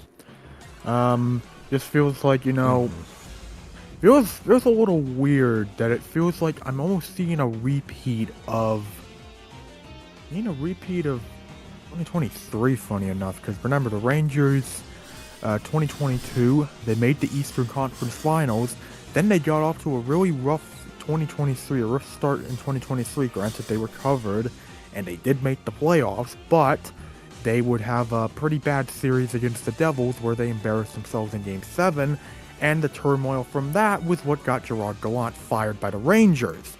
Then of course you get Labriette, and of course in the first season, you make the Eastern Conference Finals last year, and now you're seeing a similar script. Yeah, like here's the thing about the Rangers is they're so weird to me, and in the stake of how I would see they're like the same vein as I see what's a good comparison? Who hates themselves that they assembled absolute putrid sludge and regret everything because like the thing about it too, like this is a team that had the first overall pick and the second overall pick, and when you have stuff like that, they should be the key contributors to your team, right? They should be the key contributors to your roster, right? But they just haven't been. Well, yeah, and you say the number 2 pick because their number 2 pick is gone. I'm forever thankful. I am so thankful that the Kraken traded for Caco. Capo. I'm so thankful we did that. That is a phenomenal move that this team did. And the fact that they did it was freaking amazing. Because Capo Caco, like, I know in the New York market I don't think he was ever going to crack the top 6. Right? Like, he was never going to crack their top 6. Yeah. Like, that's just the reality. He was never going to crack their top 6. Like, their top 6 was loaded going on. Like, even then, it was relatively hard for... It was really hard for Alexis Lafreniere to finally, after all this time, hit the top 6. He's finally there after it took him so long. It took him, overall pick, it took him until last year to finally hit the top 6. And he's now going to be a core contributor to the top 6. Now the expectation is Capo Caco, he should be in the top 6. They did really good in bringing in really good top free agents to complement the two, and they've been great. But the fact that Capo Caco is seen as kind of a bust, you get kind of what the Rangers have going on. Because imagine if they had hit with the second overall pick, they would be swimming with how good they would be. Like, they would be so tough to beat. because I feel like they kind of didn't do so well with their selections. Like Alexis Lafreniere, I think even before the COVID shutdown, he was seen as kind of like that can't miss prospect. Like if you're going first overall, you're taking him. Granted, I don't think his ceiling was super high. He was in the same conversation as Trevor Lawrence or Joe Burrow. No, I think his ceiling is more on the same lines as Bryce Young. More Bryce Young. Where it's, yeah, he's NHL ready. Because remember, the Trevor Lawrence is Connor Bedard, and Bedard has been great, but now Bedard has been kind of burdened with carrying a bunch of civs and carrying an organization and putting it completely on his back. That's what Bedard has to do now. Yeah. He has to put the entire franchise of the Chicago Blackhawks on his back and carry them to victory. That's what Bedard has to do now. Doesn't make Bedard a bust. It's just, each player at hockey has to have a different responsibility. Because if you think of it too, right? Austin Matthews, when he was selected by Toronto, he wasn't tasked with carrying the entire burdens of the franchise right away. It took a few years. By that, I mean it was the second year, which, goddammit, my point is completely moot by Austin Matthews. Never mind. My point is mute. I was about to say, Austin, this might be a good transition point to talk about the Maple Laughs. What can I say? It's the same shit every year. Very strong wake me up when the playoffs begin. I could not care what this team does in the regular season. Ooh, Mitch Marner got a hat. Don't care! Get a hat trick in Game 7 of the Stanley Cup playoffs and I'll celebrate. I don't care what happens in the regular season. You can give me all these like freaking Mickey Mouse achievements and I don't care. I could not give a rip that we're leading the Atlantic. I don't care. I genuinely could not give a fuck that we lead the Atlantic right now. I don't care. It doesn't... I don't care. I don't give a damn. I could not care less. Right? Because I've seen the same script before. I'm in wake me up when playoffs start. Oh, but your new head coach. Do not care. Wake me up when playoffs start. Because I do not care right now. Because, sure, we could be matched up against Boston. Right? We could be matched up against Boston again, chat. Do I want to play Boston again? I mean, we have no choice, because look at it right now. It's either the Panthers, the Bruins, or the Lightning.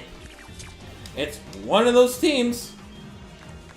Kind of don't have the greatest luck versus the playoffs against kind of any of them. So I don't care that what they do in the regular season. I don't care how well their coaches, their new head coaches, their new bench boss has been doing. I don't care. Wake me up when playoffs begin. Or when Brad does something stupid. Goalies, the goalies are, all our starting goalies are hurt. I don't care. Wake me up when playoffs start. I could not care that we don't have any quality goaltending right now. It's all come to when does playoffs start. I don't care. I hate this team.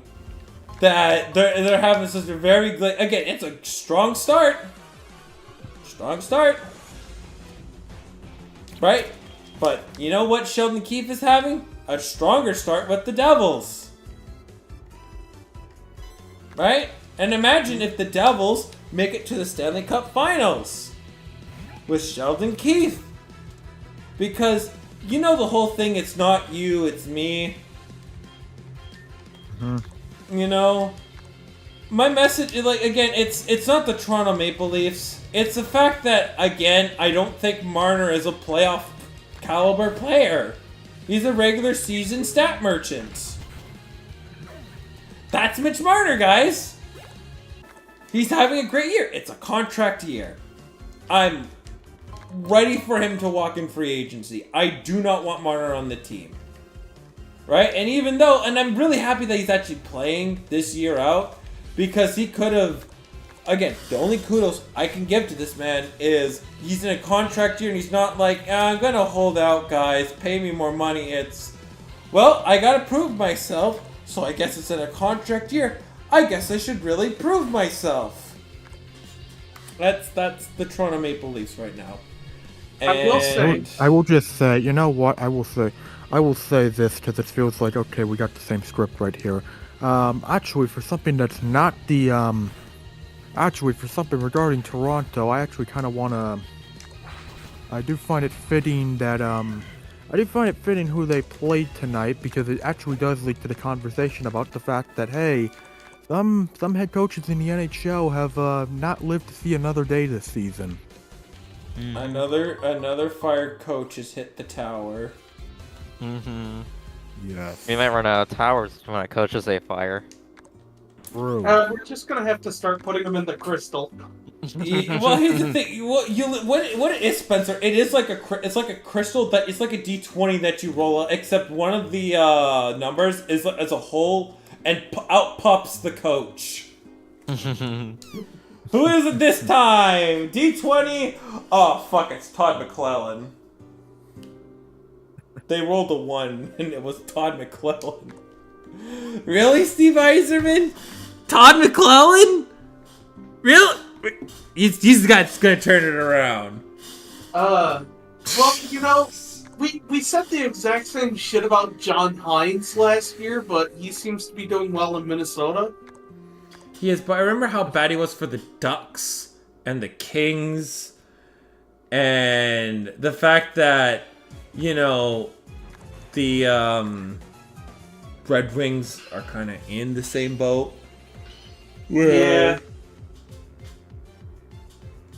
Can you Also, imagine I'm if surprised. Detroit has a franchise caliber player on that roster?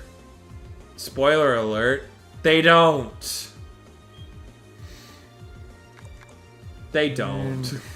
I mean, I will say, I'll just say about coaches and all that. I'm still surprised that, I'm surprised considering the amount of firings we've seen. I'm surprised no one's given, I'm surprised Jay Woodcroft hasn't gotten a second chance yet. I'm surprised he hasn't. He might have to try the AHL. Perhaps. It might, mean, like, I perhaps. think, like, imagine for Jay Woodcroft, like, was he did he ever coach the Blackhawks any recent fashion recently? No, that's not him. He was the Oilers.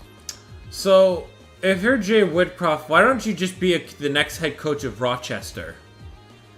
Oh, sorry, of Ice Hogs. Rockford, the Rockford Ice Rockford. Hogs. Good old Rockford. Because, right, you have a bunch of young players that are eventually going to be on the roster of the Blackhawks. So why don't you do what Dan Biles, and again, I don't hate Dan Bilesma yet, right? Because it's year 1, and the Kraken just don't have a superstar. Although Shane Wright could be that. He's done good. He's had a good season, and I think the addition of Capo Caco has been phenomenal. The only problem is the Kraken are trying to fucking justify playing fucking half past Grubauer. Yeah, that's One of my I was about to favorite say. jokes from when he was with the Avalanche. Yeah, I was about to say, because, listen, there's, the thing I've noticed about the Kraken is, yeah, things are, not exactly going well for them right now. In terms of, how results have been going for them. Two things I've noticed, they have the same problems that they had last season, except this is a higher budget on this team now that still has those same problems. And, number 2, Grubauer. Yikes. Here's the thing. Oh my god, how the fuck am I blanking on his name? Jesus Christ, how kind of... Ah! Joey Decord! Joey Decord should be starting. Why are, like, again, Yeah. let's put up stats. And we're just going off of, I just want to go off of games played. Joey Decord has played 23. Grubauer has played 13. Let's bury him in the... Again, there's such a weird justification. Like, I want Joey Decord to get, like, a stretch where he's starting 6 games. Right? They're doing, like, this weird 2-on, 1-off kind of thing. And that doesn't make him, like, really the full-time starter. Because I need him to, like, be able to play 65. He's looking, like, 70, right? He might look like he's going to be playing, like, 58. Because, Grubauer's tied to a big contract. We need to justify Philip Grubauer as long as we can. He's been a meme since before quarantine. Which, spoiler alert to the entire Kraken organization, Grubauer ain't it, chat. Like I said, he's been a meme since before quarantine, and there's a reason for it. I mean, just if you just wanna, look at anything. I mean that sub 880 save percentage. That's lovely to look at. I'd rather have Spencer Martin as my goaltender. Oh, you're talking about him. I thought you were talking about me for a second. My bad. I'd rather have Spencer Martin as my goaltender. Dude, Why do I have to see 5-pass Grubauer? You'd probably rather see frickin' Spencer Young, aka me, as your goaltender. I'd rather, honestly, it be a fucking upgrade. Because, like, this is a joke. It's, again, what's the biggest cause of effect? Well, the backup goaltender, I think, let's look at their freaking Puckpedia page right now.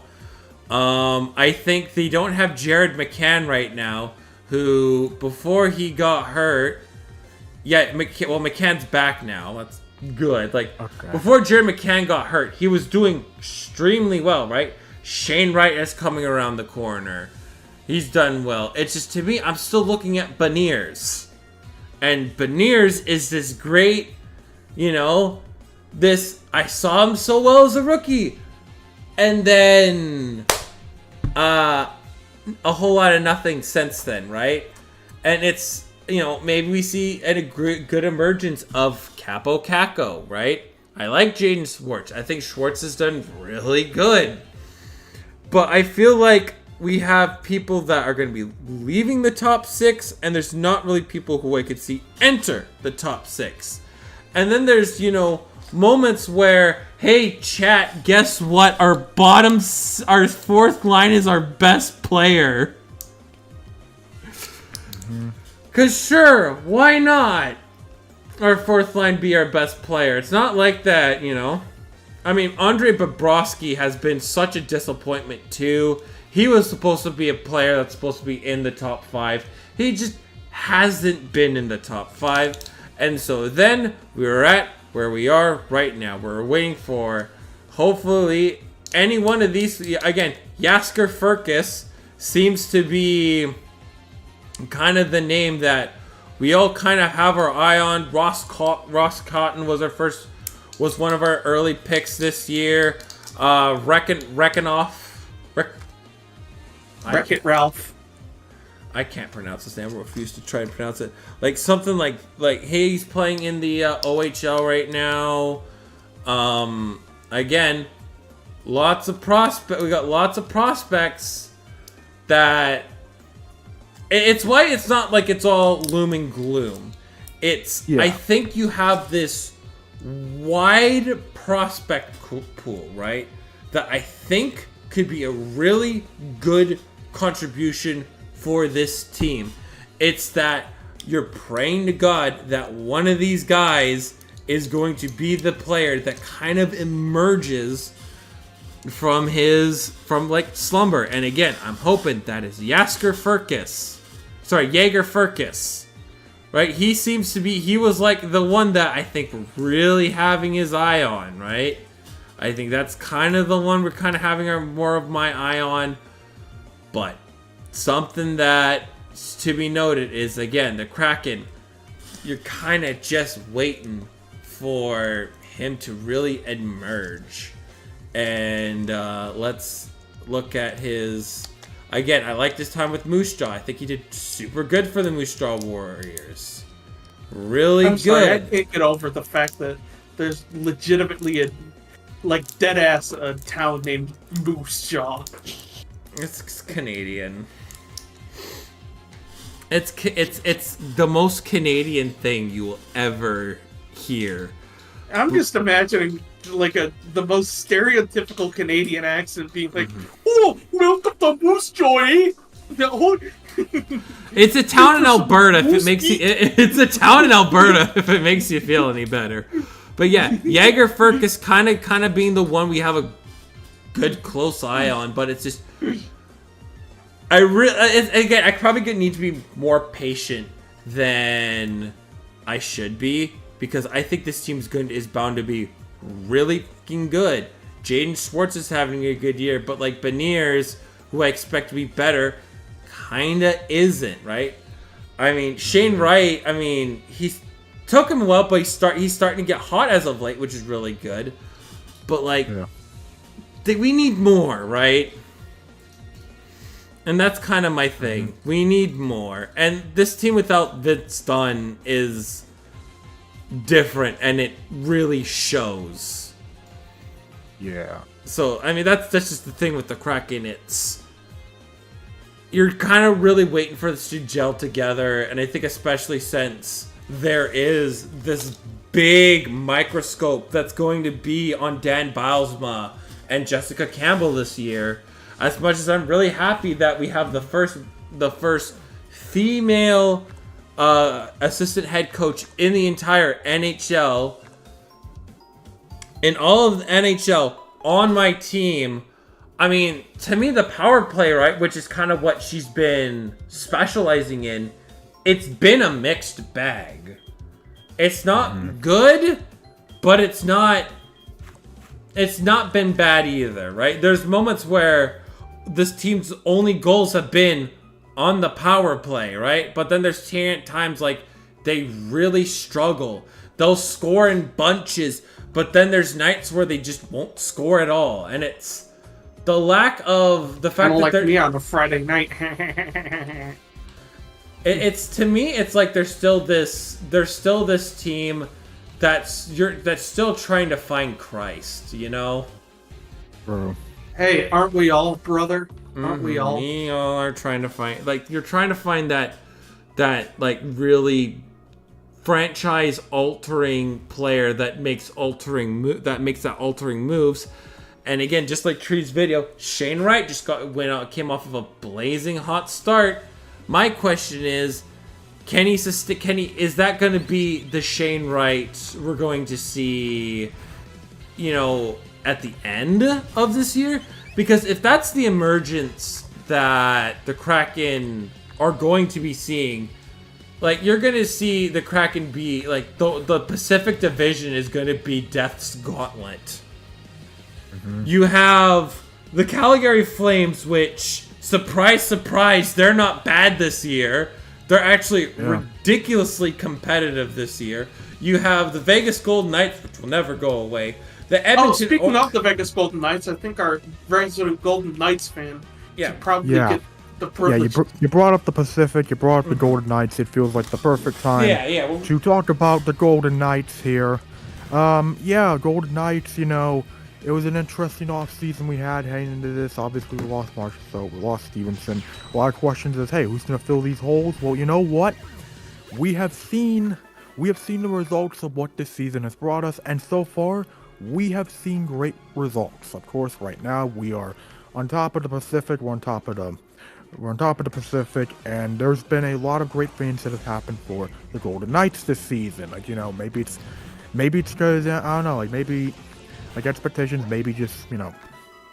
Okay, so, to put this in true perspective with the Golden Knights, let's start from the top. Jack Eichel is having the best season of his career. He's got 45 points in 34 games. He is a Hart Trophy contender right now, and this is without question the best hockey he's ever played, and it's been amazing to see. Like, the top line in general, which has been Eichel, Barbashev, and Stone, has been phenomenal. Barbashev is having his best season. Mark Stone is having a great season. Hopefully he can keep staying out there. But as I said, the top line for the Golden Knights have been absolutely incredible. And I mentioned how, Eichel's playing his best season, Barbashev's playing his best season. This is a trend that has not just been alone with the top line. Because you look down with guys who are playing well. Fyodor's having an excellent season. Thomas Hertl is playing very well, producing value that the Golden Knights were hoping for when we traded for him last season. Pavel Dorofeyev is breaking out for us, much needed youth for us. And I look down, and I just see how many guys have been very productive for us. Like, Tanner Pearson's having a nice season for us. Brett Howden, who's always been more in the bottom six and all that, he has 13 goals for us this season. He has a career high in goals in his career for a season, and we're 34 games in. Same goes for Keegan Colasar, who has a career high in goals this season. And once again, only 34 games in, and these are like bottom six guys, career bottom six guys that are really filling the void that the Golden Knights needed to be filled.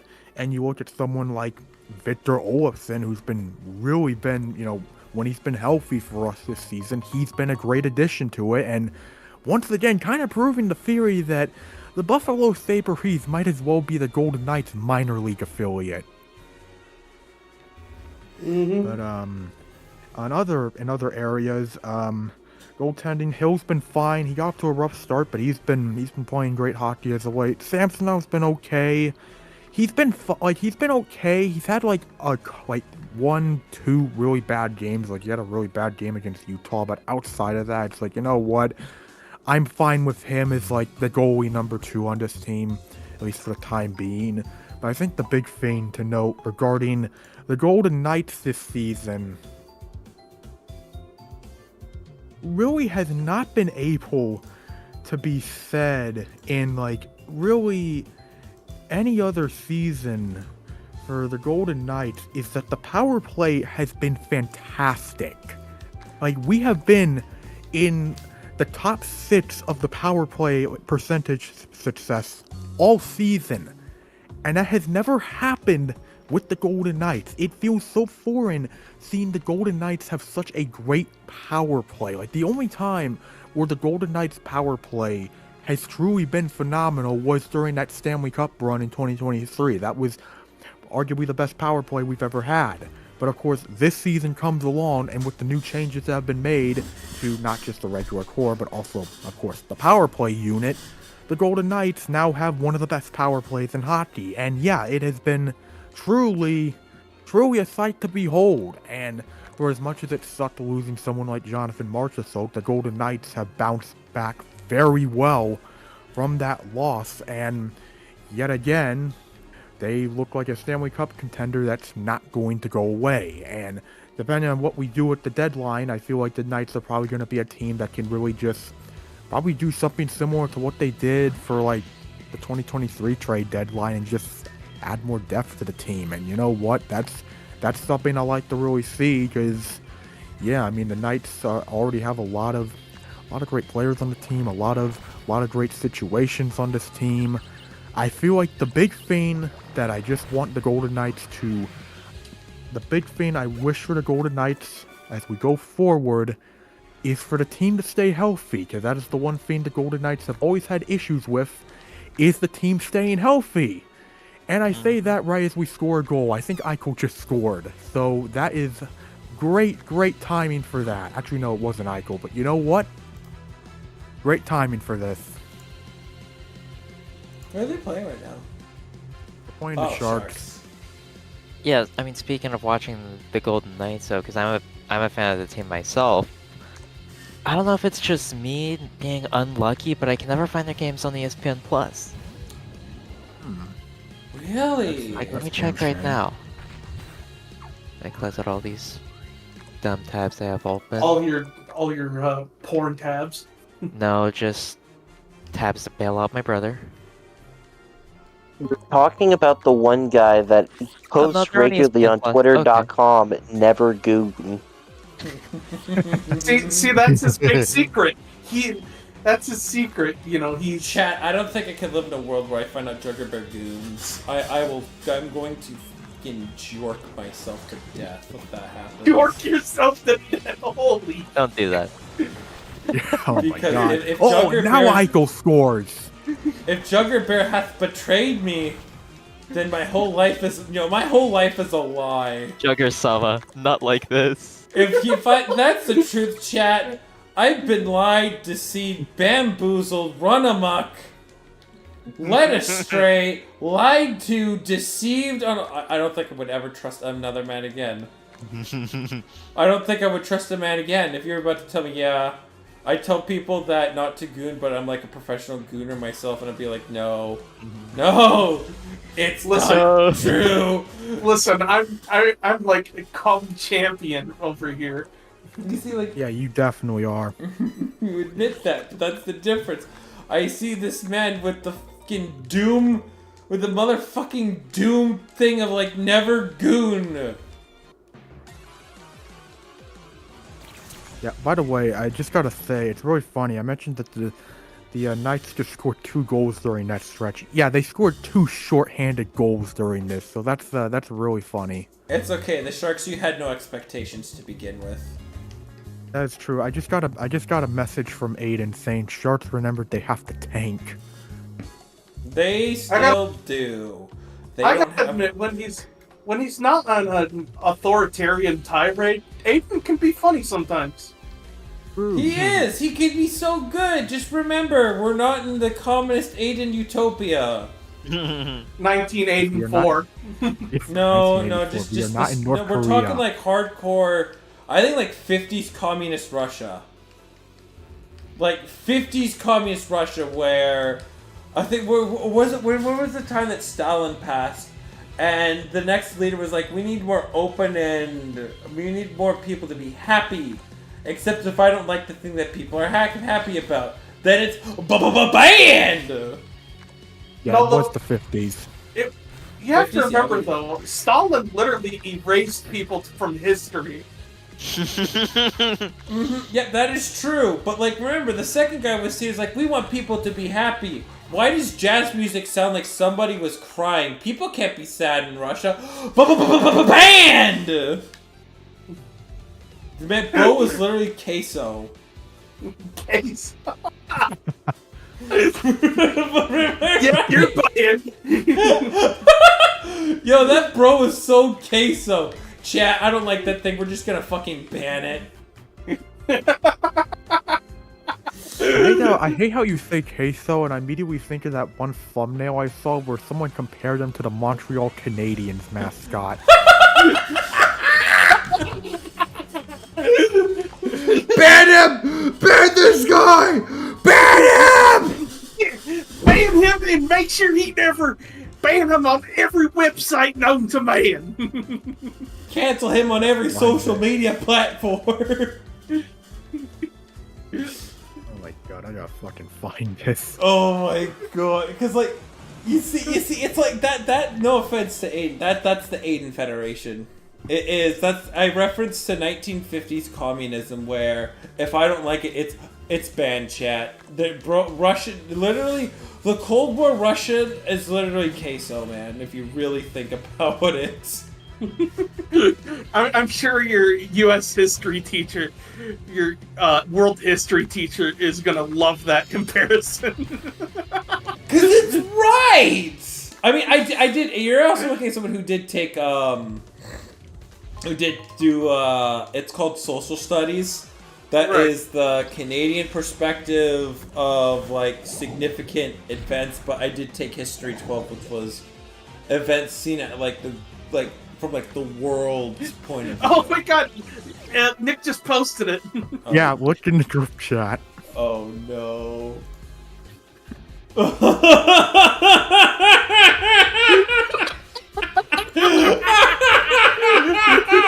my god. But he's right. That's the stupid thing. It's so perfect. It's so perfect. Why is that so perfect, man?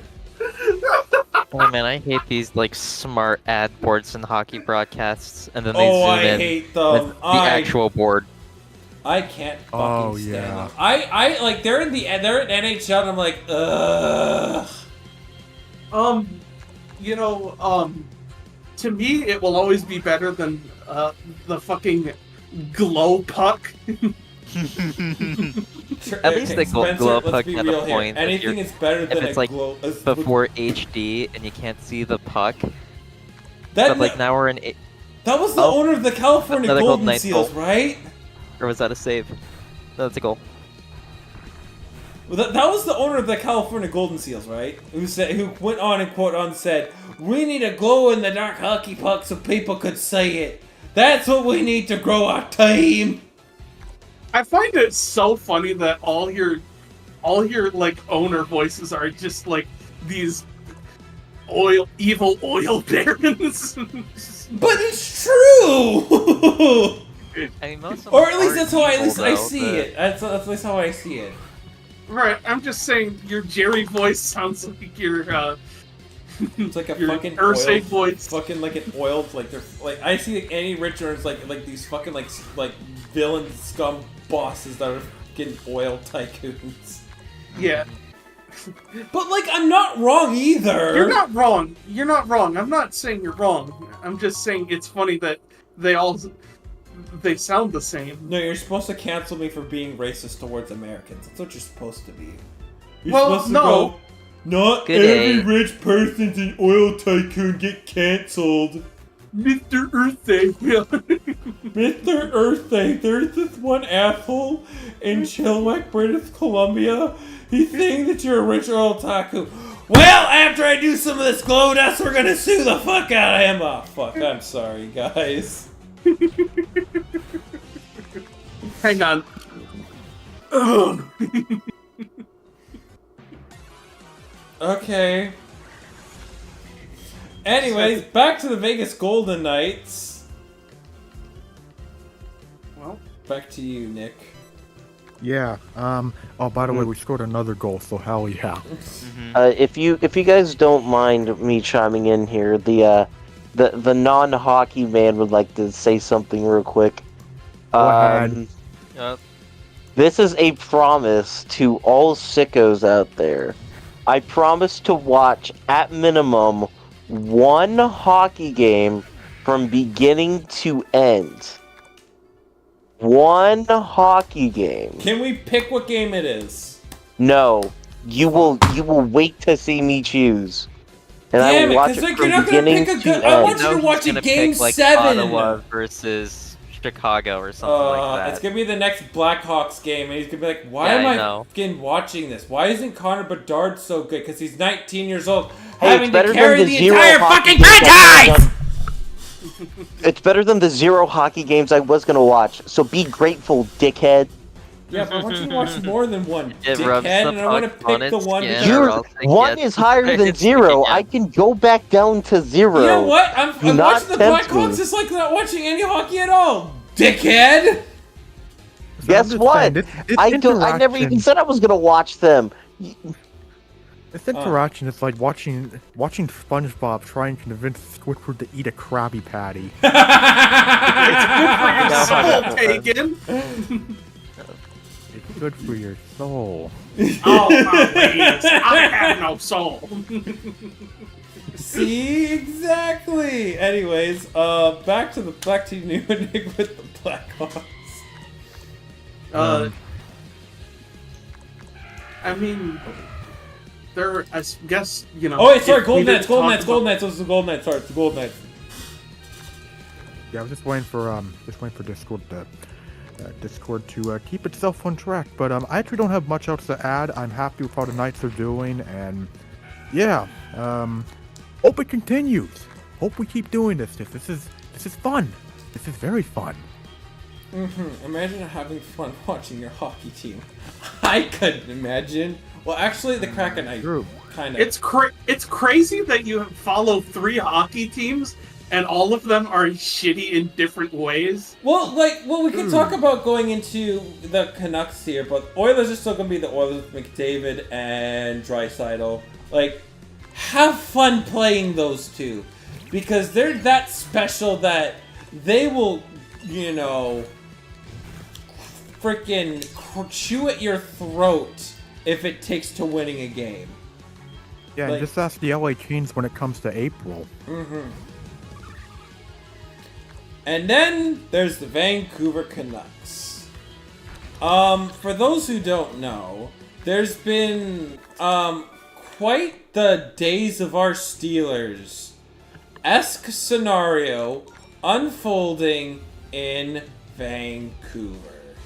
Ah, yes, all my Canucks. All my Canucks. Except, is there another, like, daytime garbage drama show? You know, wouldn't Degrassi fall under that? I'm sure Canada has its own... I gotta ask my fiance. Hold up, I gotta ask. This is like kind of the question for her. Oh man, we got big news. The first annual Sports Cracker of the Millennium Award goes to Mark Martin. Let's go, boys. Hey! Finally some actual a fucking base thing to happen. Mark with Antonio Martin Brown. mentioned, let's go. Let's go. Finally, some good fucking content. Yeah, because it felt like, to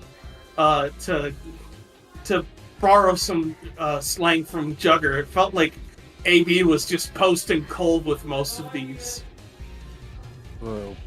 Okay, got it. Okay, I got the name of like the garbage show that my future mother-in-law watches. It was Days of Our Lives. I'm gonna call it the Days of Our Canucks. Okay. Alright, that'll work. Yeah, Days of Our Canucks, not to be confused with Days of Our Rangers. Fuck! Oh, that one tree called All My Rangers. Thank God. Fair enough. Actually, fair enough. We are good. We are all Thank good. God, I would have been. But yeah, and now back to Days of Our Canucks. Elias Pettersson and JT Miller fucking hate each other. Like, flat out can't stand each other. Flat out can't be in the room with each other. These two don't want to talk to one another. Whenever the media questions of them about, hey, how do you feel about your teammates? They just walk away. So, it is to be understated that when your two franchise caliber players can't stand the sight of one another, how are you going to win a Stanley Cup, and how does that locker room go through it? Because, that kind of makes it really uneasy, because I was, like, the Canucks have been, to put it simply, we know how bad, like, the Jim Benning era was so bad. Right? I'm thankful for guys like Brock Besser, but Brock Besser's more of a top 6 contributor than franchise player. You know? Yeah, right? Like, I get you. And to me, it's, you know, 'cause of stuff like that, I'm very worried about the Canucks.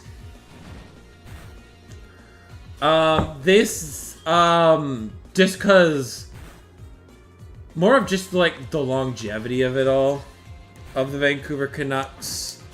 I don't know if it's going to last, purely because if you lose, if Elias Pettersson is overpaid cow slop and JT Miller leaves, this team is fucked. Like, fucked. Boned. Back to the days of darkness. Vasily Podkolzin, their 10th overall pick.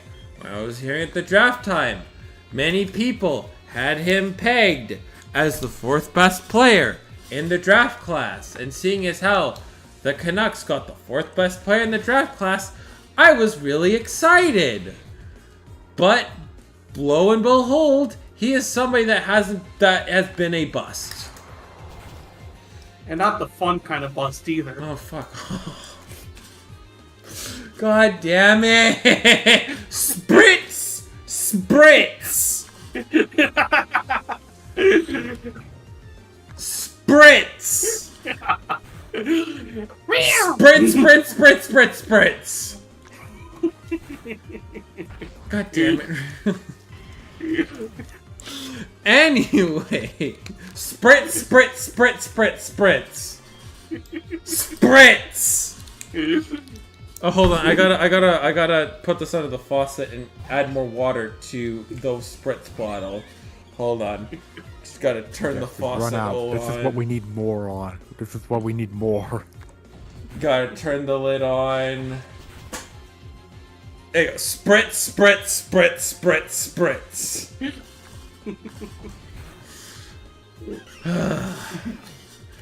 And then you have Niels Hoglander, who can't crack the top 6. Fun! And in terms of prospects, that's it! There is nobody else! Sure, there's Atu Ratti, but like, that's more of, you know, breaking glass in case of emergency. We can't sign. You know, if we can't sign, Brock Besser. So yeah, Canucks fans are really going through it. So especially when your top 2 players literally cannot stand the sight of one another. Yeah. That's, concerning to say the least. So that is why I can say I am not okay with the Vancouver Canucks. Purely because this team just frustrates the hell out of me. And I, you know, as much as I want to say, you know, I just want a winning team. I just want mom and dad to stop fighting. Can I have mom and dad to stop fighting? Also want them to understand that it's not a phase.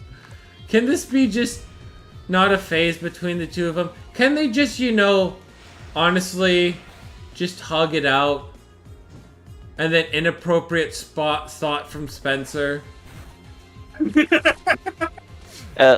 how much more did you want to talk about hockey? Because there was 1 or 2 more things I did want to talk about before we ended off tonight. There's a lot more hockey that we aren't even at the dumpster fire of the Sabres. So there's going to be probably a lot more. So we're probably going to be a lot more. I don't think we're probably going to talk about football until... No, it's not football related. UFC? I wanted... Not even UFC. I felt almost compelled to talk about just kind of the state of where the WWE is right now, considering we are now less than, I think it's 2 weeks away from the first ever Raw on Netflix. And I know Nick is the only WWE guy. I guess Juggerbear watches occasionally too, but like, a part of me is sitting here and wondering, like, what if they go a little bit too overboard for the first Raw on Netflix? And obviously you want everyone there, so they're going to overbook the hell out of it, but a part of me is like, my biggest fear is everyone's going to go into Raw on Netflix. They're going to get what they're wanting to want, and then they're going to go into next week after that with the same expectations, and that just kind of worries me as like a WWE fan, because as the IWC in general are very, very greedy fucks. They want everything. Mm-hmm. Absolutely. I feel like that's honestly, though, I'm gonna say, I feel like that topic could make for a very good video idea. Just want to say that could make for a very good video idea. an untitled WWE project. Yeah, that'll be a good idea. Well, Yeah. not only that too, but since we can now hold him accountable to it, now that Juggerbear is going to the Pop-Tart Bowl, we will have the Untitled Pop-Tart Project That's a good coming idea. out as soon as we get all that. Mm-hmm. Let's see if I'll get a chance to record, and hopefully if we can get enough footage, then we can make a little something happen. Yeah. Yeah. Oh, yeah. Yeah, if you can save the WWE for a video, because I think it's a good video project, and then Yeah, it's a good standalone. Yeah, it's a good stand. That could Yeah. be. That's where it can the entire focus can be on WWE. Gotcha. Yeah. Yeah. Yeah, because we have so much more we want to talk about with hockey, and if that makes you uncomfortable, feel free to just. I'm not gonna dip. I mean, I'm already in here. I just didn't know how much longer we were gonna go for because I didn't know if this was gonna be another 2-hour type, another 4-hour type venture. Kind of just seeing where It this might kind of be. goes. Yeah, it's very much a free flowing kind of thing. Yeah. Gotcha.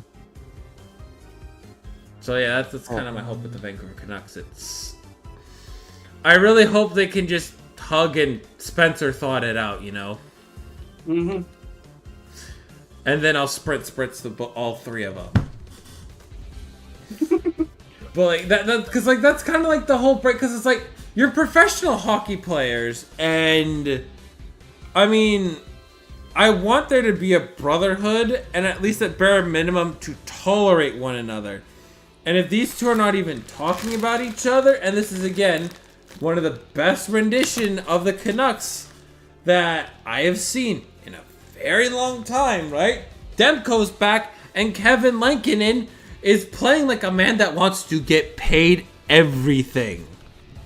Right? Like, Lankinen's on a 1-year deal, and dude's playing absolutely amazing right now. Like, imagine, like, you're the Philadelphia Flyers right now, and you're seeing what Kevin Lankinen can do. Aren't you just salivating at that? Mm-hmm. Because what do the Philadelphia Flyers need? Oh, yeah, you need goaltending. Yeah. So, kind of need some things to go their way. But, yeah, that's what the Canucks... I mean, the Kings are... I mean, I feel like a super... Again, you're kind of the same boat the Kraken are in. Kopitar is a good player, right? Not doubting what Anze Kopitar can do. But, like... I feel like you're like one young superstar away from just being a phenomenal team. Yeah, the Canes are fine. It's just, I feel like their biggest problem is with how things are looking in the Pacific right now. There's a very good chance they're going to have to face the Oilers in the first round again. And chat, how much fun did they have playing the Oilers every fucking year? Yeah. Yeah, it's God, I think I love looking at, like, I remember looking at the Hockey Guys video about the Pacific, and it was Canes fans talking about how, you know, I like how this team's looking. Damn shame we're gonna have to play Edmonton again. I mean, and if you really think about it too, do you want to know how you get to the Stanley Cup final, kiddies? You beat Edmonton. They just did it. Mm-hmm. Oh, You Otto have did to it. beat Edmonton, right? Again, like, if you're not going to be able to beat this team, you're not going to the Stanley Cup finals.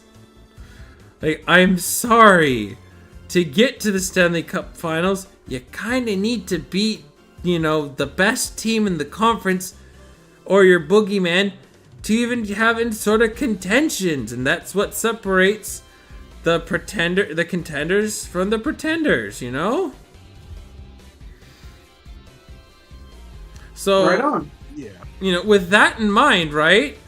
I mean, I feel like the Kings are they're oh so close. But, like, it feels like they're at the same time, they're also so far away. Yeah, they feel kind of like, granted, I feel like when I think of like default teams like this, like so close, so far away, I always think of what Tree would say about the Wild for many years, you know, during like the 2010s and all of that, like so close, so far away. I feel like a team that would probably be also a good comparison, that mold has been probably, honestly, I know they're playing well this year, but I'd say the same for Winnipeg, where it's like they feel close, but they also feel far away. The word, as a Wild fan, the wordage that Tree would always use was good but never good enough. Mm-hmm. Yeah, basically. Yeah. Like you're a good team, but you're not good enough. That's the reality. And by the way, Taegan told me that he's gonna be dipping, Yeah, which is fine. I hope it's okay. I genuinely hope he gets into hockey because, I mean, I feel bad. It's a but fun like, sport. Hockey's amazing. Yeah, I will just say it is. As I said, it's just really funny because it does feel like the one scene from SpongeBob where SpongeBob's trying to make Squidward eat a Krabby Patty. The people who say they don't like hockey have never watched it. Mm-hmm. I really hope he does. I feel like that's something he would really like, and not to mention like, it might not be because like if he wants to go for the Blackhawks because Chicago sports, like the fact that he's going to be able to watch Connor Bedard and he's going to be a special player when all of them, the Blackhawks have all the pieces together. He's going to be able to watch them win a Stanley Cup champion, and I don't think that's good. That's something that's got to be super exciting for all of Chicago sports, because as it stands, Connor Bedard's the best player in Chicago right now. Well, I mean, we could always talk about the other option he has. Oh, the Cubs? The St. Louis Blues. Oh. Which, you know... I mostly wanted to bring that up because, you know... oh my god, you guys seriously thought Ryan Suter was, you know, like, a legitimate addition. I mean, to be fair, if we're on the topic of coaching roulette, then yeah, the Blues do fall into that. Mm-hmm. They do. Like, the Blues are, again, an enigma. They don't feel real, you know? They're there. I feel like the St. Louis Blues finding out somebody is a Blues fan evokes the exact same feeling as like finding out somebody smokes. Like, for some reason that's the same like feeling I get. Like, really? Like, still? Mm-hmm. Yeah, I see where you're going with it. Yeah. Given we're on the topic of hockey, there is something that happened tonight that I want to talk about that's not NHL related, but it is a pretty big deal because, Canada lost at the World Juniors today. We lost to Latvia? Yeah! Oh god, what the fuck has happened to Canadian hockey? Oh my god. Cause like, I watched yesterday against Finland, it's like 3 hours, like, alright, this is a really good start. Oh god, I thought we scored! Did they wave the goal off? No, I think they tied it afterwards. Oh. They won in overtime, yeah. Oh yeah, shootout. Yeah, they won in that. Oh. Yeah, how the hell do we lose to Latvia? Well, you score less points than them. God. Latvia is like, this is like the equivalent of losing to like like your Ohio State, you just lost to Western Michigan. Oh, I am. Well, it's a shootout. It's a shootout win, so Canada should still be. It's a shootout. It's only a shootout loss, so we should still be fine. But good lord, it went 8 rounds in the shootout. How do we not score with all our young Canadian? This is ridiculous. This is like, again, like I know like there's like so many like people that are like left off of Team Canada, and they're just trying to find the right chemistry. Just put the best fucking players on there. Ugh. Yeah, 62 shots, and it wasn't enough. Huh? You know what? I'll forgive it because the Canucks third string goalie, the goalie that they were using in the playoffs was Latvian, so Yeah. huh. But yeah, I'm very glad I brought that up. We played Germany on Hashtag Sunday. Can content. we please beat the shit out of Germany? Oh, well, one of our top defensemen. Oh my god. Man, I'm pissed. Because, like, again, I'm a Canadian, right? The world, like, again, because of, like, no Olympics, the World Juniors means us, the World Juniors just mean so much to, like, all of Canada. Really? I never would have guessed you were Canadian. I would have thought you lived in Morocco with that Aladdin fella. Oh my fucking god, shut up. Shut up.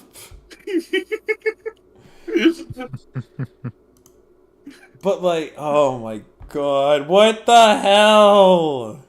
Oh, Jugger, in case you don't know the lore behind that, my dad thinks Luke sounds like Iago from Aladdin. Which makes no sense, by the way.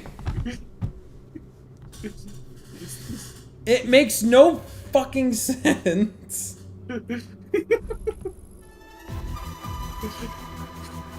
But whatever. The silence tells me everything. From Jugger tells me everything I need to know. I wasn't even paying attention. What were we talking about? The fact that my dad thinks Luke sounds like Iago from Aladdin.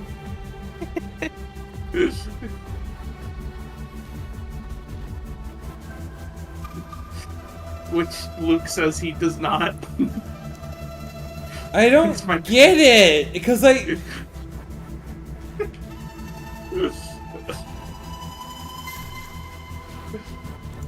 It makes no sense.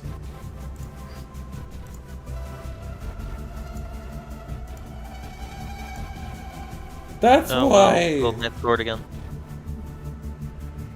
Oh yeah. So, anyways, but yeah. I feel like there's a few more teams we could talk about. Like, fuck's going on in Detroit, man? Can't have shit in Detroit. We know this. Oh yeah. Yeah. Yes, another coach to the crystal. And they pop out Todd McClellan. What are they thinking? What are they thinking? Why does it have to be? Why is Todd McClellan still coaching? He's a garbage I guy. honestly The think cockroach that never dies. He's the cockroach that refuses to die. I honestly think they would have been better hiring fucking Todd from BoJack Horseman. Like, in all honesty, right? Like, how is it Jay Woodcroft an op? Like, again, Nick mentioned how Jay Woodcroft. That's like your guy. That's the right guy in all of this. Yeah. Well, you know, this is kind of the thing I was fearing when everybody in town was like, "Oh my God, Stevie's coming home." It's like you don't think maybe he led to some. There were kind of red flags that the Lightning won 2 Stanley Cups the second he left. Well, like, the thing is, it was off the team he had built. Like, he got those players into this organization, right? So, Right. like, my thing with Stevie Yzerman, it's really hard to build a team once. It's that much harder to do it again.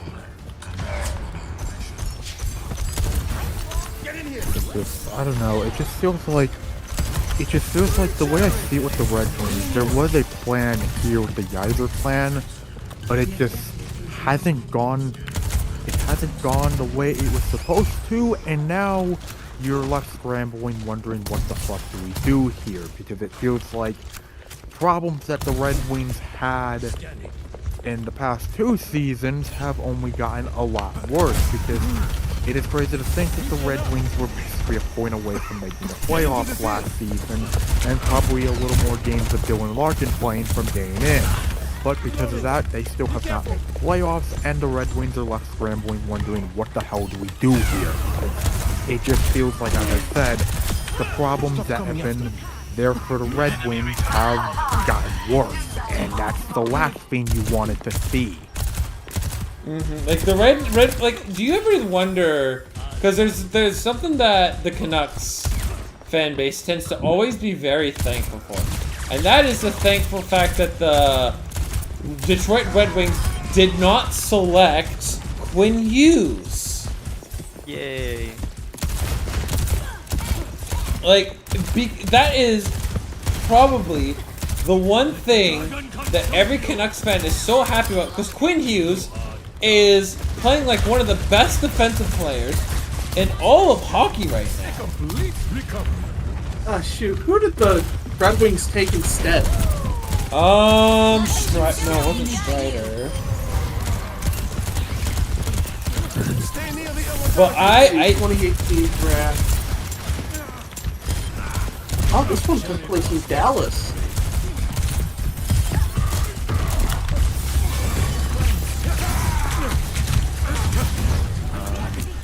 Oh, he took Zadina. Philippe Zadina. Zadina.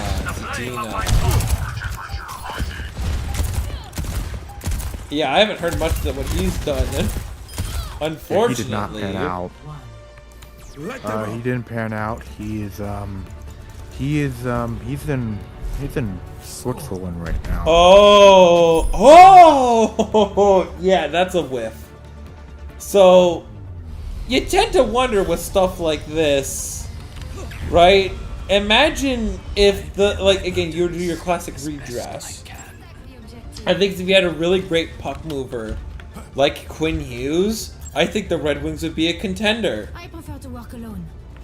But they don't have that super duper star, you know? Super duper. Sorry, right. I'll have to use NHL fucking potential that franchise caliber player or No, that high I- elite ceiling player. I'm sorry. It's just super duper is just a very funny thing to. You hear make and fun say. of me saying so that makes me self-conscious. I'm sorry. I don't mean to do that in this instance. I am ashamed for the words that for the English words that I've used. You don't speak English anyway. You speak Canadian. Oh right, I'm sorry. I was trying to speak American there. My bad, chat. Chat, ban him for speaking American. That's You're goodbye. speaking Australian. My bad. True. Anyways, I will say this though, given we talked about teams, most of it's just been, really the interesting suspects that have really been the casualties of common trends in the NHL this season. There is a team that I think, there's a team I do actually want to talk positively about, which is a team that's probably been pleading on their knees for years to have something positive happen for them, but right now, Ottawa's in a playoff spot. It's been so long, and I'm so proud of them. They finally did it. Well, for now. Yeah, for now, but For now. genuinely, damn, it's actually nice to see Ottawa looking relevant for, the first time in fucking 7 years. I remember when they were like lolcow supreme when they everybody was like, LMAO, you got rid of Gustafson for fucking Talbot. Like, the thing is, Olmark was a very smart get. I still think I was surprised, I think at the time, I would never have had figured the Ottawa Senators to be that team that would have gotten Olmark. But getting a actual quality starting tier goalie, it's amazing what happens, you guys. True. Especially considering how granted the bar for Ottawa and goaltending was not high. It just needed to be cleared, and thankfully for Ottawa, Allmark has played extremely well and has left that bar in the dust.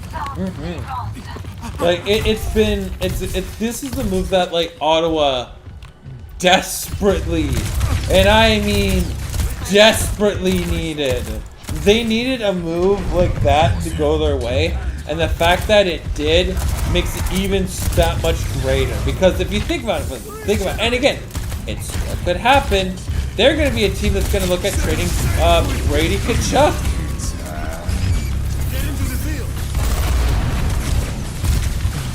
So, and if you think about that, right? This is a team that I thought was about to blow it up, again. Right? And imagine if you're these owners too. You just bought the team and you're still dealing with like the typical bad Senator luck. Like, I could get it with fucking Melnick, but It's you've lost a player to didn't they lose a player for gambling suspension and they wasn't able to negotiate with an RFA? Pretty sure it was something along those Something lines. like along those lines. Like there was like stuff that was happening with this organization that just wasn't helping.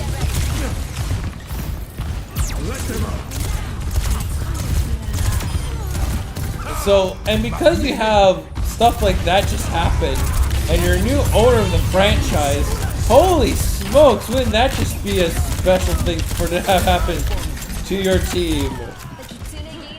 So, you know, it's something that I would say that's good that has happened. The $1 million question is it fool's gold or is this team for real? Yeah. Because guess who's back in the dials? Guess who's not really dead, chat? It's everybody's favorite hockey team, the Pittsburgh Penguins. They're not dead yet, guys. They're not dead yet. Hey, nobody wanted you back. boo. Boo. Hang on. Not... I have the perfect sound for these guys. Hey, Pittsburgh. Yeah. Listen, technically, I don't think back is the right word for the Penguins, but they are they're the zombie that refuses to die, basically. A point out of the playoff spot. 'Cause the Senators are in. Do you know there's a point behind? Yeah, that's true. Yes, they are. As I said, they are the zombie that refuses to die. The Hashimoto run our neighborhood now, so... It's like The Simpsons. True. I am sorry to hear that. Sorry enough to They help. just don't want to die. I just don't feel like it. We have other great teams. Other great teams that are at the NHL level, and sure as all hell,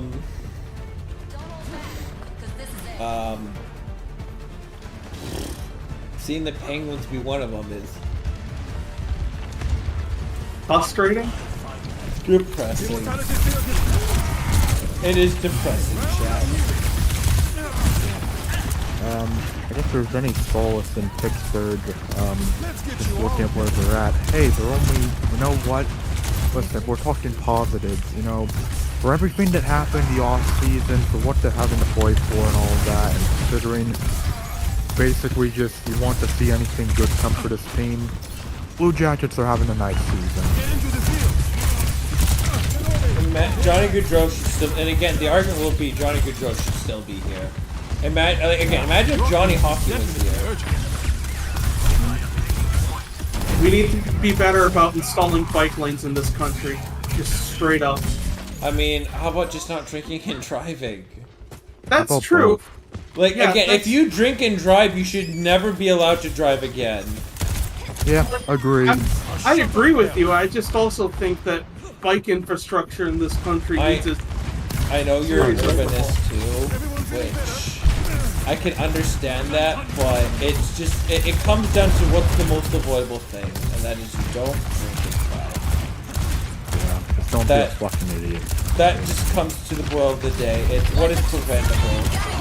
Right, and I guess I'm just trying to look at it from a, like, how can we make sure as a society we can prevent this from happening, like, It's by institutionally. it's by finding a way to get drunk drivers off the road, and it's getting the message through to them. And I also- guess life in prison is an example enough. And also, please use and fund alternatives to driving, so that people don't feel like they have to drive drunk to go where they need to go. There's so much ride-sharing apps nowadays. There's So many ride-sharing apps, There's like no like to me, your excuses are fucking. You The- run out of excuses. There's You know, you like- could literally get alcohol from Skip the Dishes, man.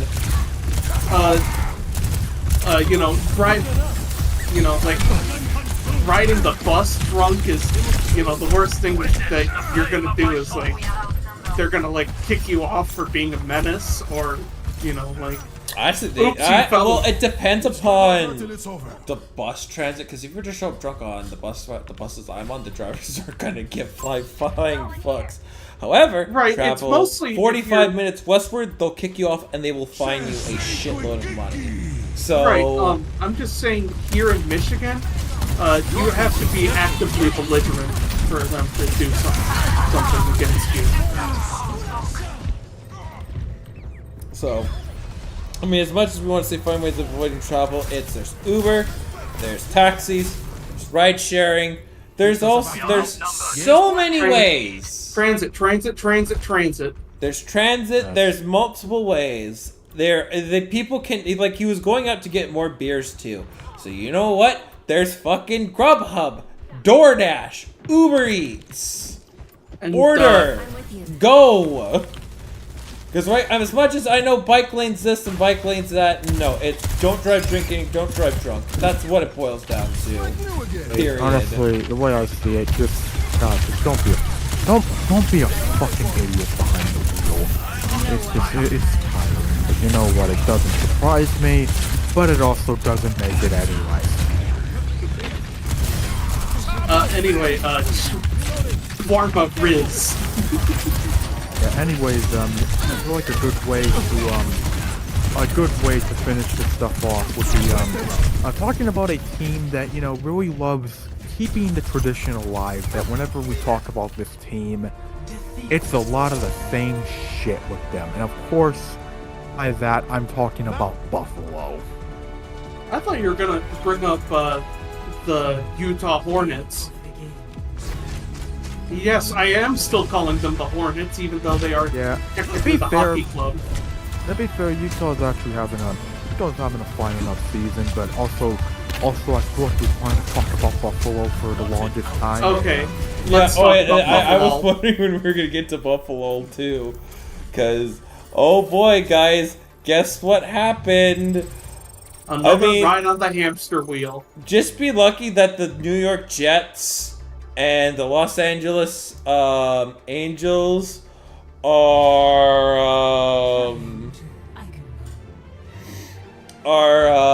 the way that they are because they are the way that they are. Nobody pays attention to your ass. Like, here's the thing, it's yes, they're like on a hilarity of bad misery, but there's also like the Buffalo Bills that are very loved at this level, you know? Like the Buffalo Bills are at the point where they're gonna have a new stadium. As far as I know, it's privately funded. Relatively privately funded, if I Relatively remember correctly. funded, which is always a Not entirely Huh. taxpayer funded is the which is something I'm very happy about. Unlike the New York Yankees, which is 99% funded by public taxpayer dollars, which is another reason to hate the Yankees. Oh, Is but your- we can't do congestion pricing, guys. Think of all the people we would chase out with that. Ugh. Just Fuck off. the biggest, most money, the most valued franchise can't pay for their own stadium. Still pissing me off. But anyways, like, the thing is, right, there was also a statement made by GM Kevin Adams, and it's like on the same line as, it's hard to come for players. We don't have palm trees. I'm sorry, that kind of sounds like a skill issue. And also, it's like, it's frickin' hockey, dude. Aren't you gonna like attract like players by being like known for being cold? Yeah, like it's really funny. Like the fucking that press conference from the Sabres GM, basically saying like, yeah, we don't have palm trees, and it's like, my brother in Christ, you are the Buffalo Sabres. You have not made the playoffs. It's Barack Obama's first term.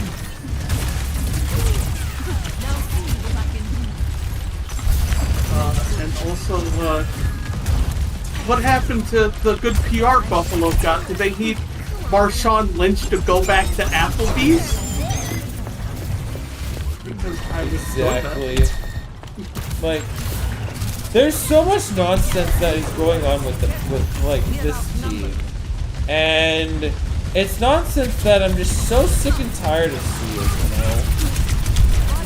Like, the Sabres, again, do poorly bad, mismanaged things, again, right?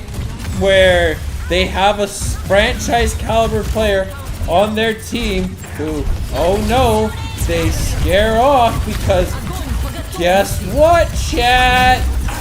They didn't. They wouldn't risk getting their star player a never done before procedure in the NHL when this is a team that's played it so safe for so long. How is that done for them? Yeah. You know what parallel I would draw with that? Trent Williams' saga with Washington. This ends now.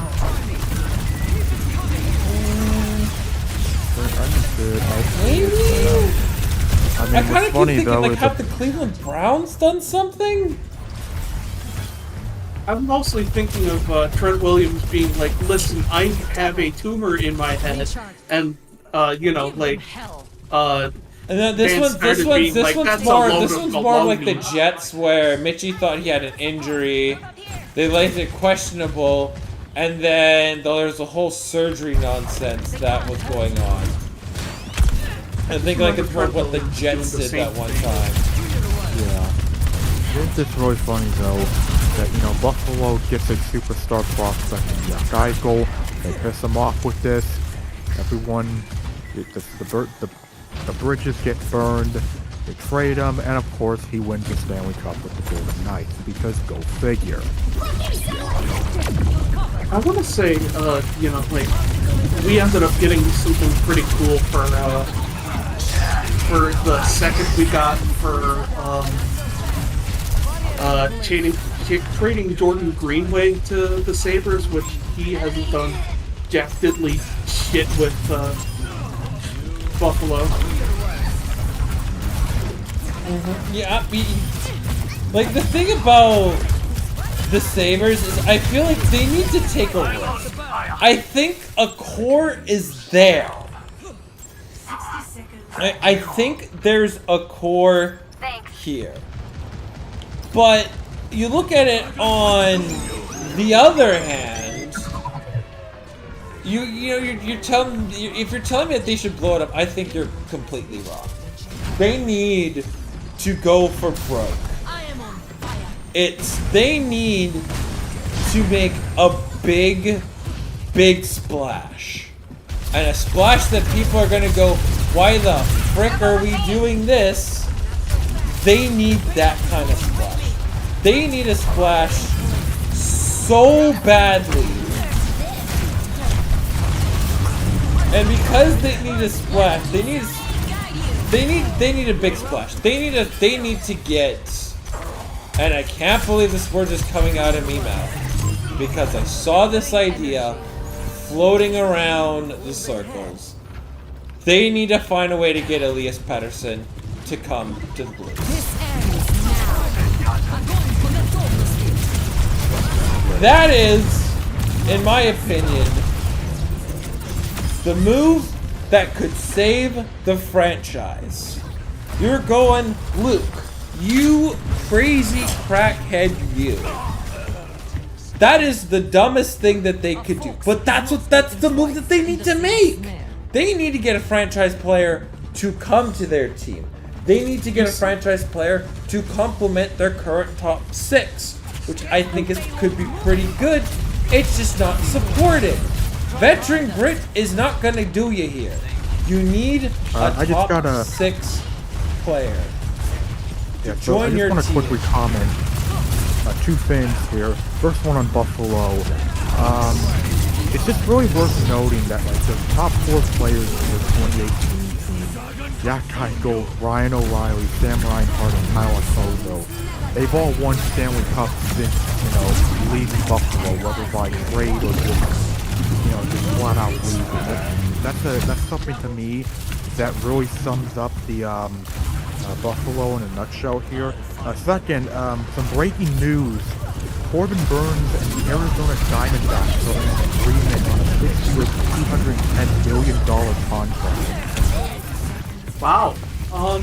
Also, I know this is kind of like not too big of a deal, but I just wanted to say this. Rest in peace to Greg Gumbel. I always enjoyed hearing your calls on television, and I'm very sorry that you have lost your battle with cancer. Oh, Corbin Burns, 2-year opt-out. Where was he before? Oh, Baltimore. Oh, right, he was Milwaukee, went to Baltimore, goes to the Diamondbacks. And now he's with Arizona. Yes. Yeah, we ended up getting Joey Ortiz Jr. out of the Corbin Burns trade. And if you want to know something about this chat, I'm surprised that the Orioles didn't try to keep him. Because this sounds like something that you would do. And but you're talking about a you're talking about an organization that has they have new owners, and they've been given the green light to increase their budget by $50 million per year. No, you're talking about an organization that still uses a logo of a bird wearing blackface. Oh my god. Okay, that's kind of... I think that's a fitting... That feels like the perfect way to sum up this show. Just a logo that wears blackface. Exactly. But yeah, the Sabres, I mean... Good God. They need to make a... I'd say at this point, what do the Sabres really have to lose here? I don't know. Maybe they get sent to a different town, I don't know. Maybe look they at buy this. some palm trees or something. I don't know. Everyone needs to bring... You know how Leafs fans were throwing hot dogs onto the ice? Or was waffles. it waffles? Waffles. Sorry, it was waffles onto the ice. I think people need to start throwing palm trees on the ice. Palm frond. Yeah. And just bring just try to sneak away to an inflatable palm suit on there. See, I was thinking like a full-size palm tree somehow just ending up on the ice. I mean, maybe not a palm tree, but I'd throw a coconut. Coconut. Yes. Oh, coconuts would be good. Coconuts would be so good. Coconuts would be so good, dude. Yeah, and you know what? The Pagulas and the front office might complain about that, but it's you know what? Do you see what Buffalo sports fans usually throw on the field? Dildos. Yeah, I'd rather have that or coconuts.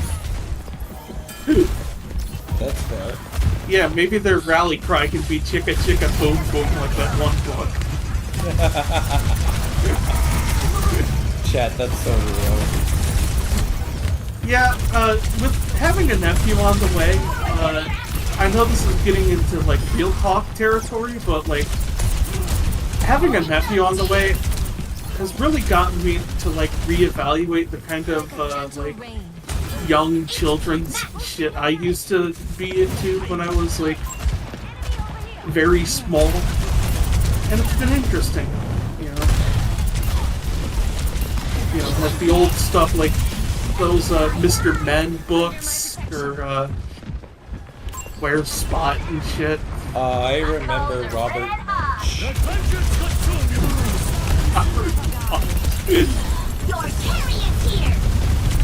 What did you have growing up, Nickman?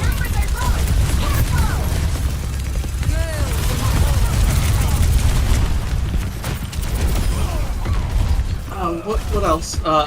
Pretty much everything Eric Carl wrote. You know, like the Very Hungry Caterpillar and stuff.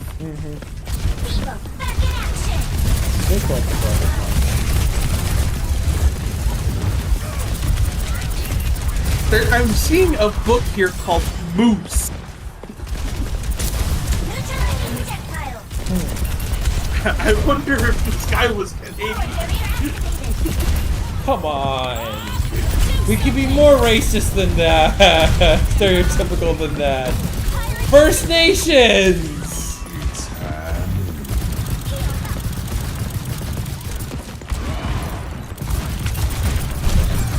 Oh, he was born in America. Oh, okay. Well, yeah, First Nations. There you go. Specifically born 1945 in Pittsburgh, Pennsylvania. Only a warm-up. So yeah, Saber's low bad tier. Sharks. This year was never gonna be it. Let's be honest. Get back to the tank.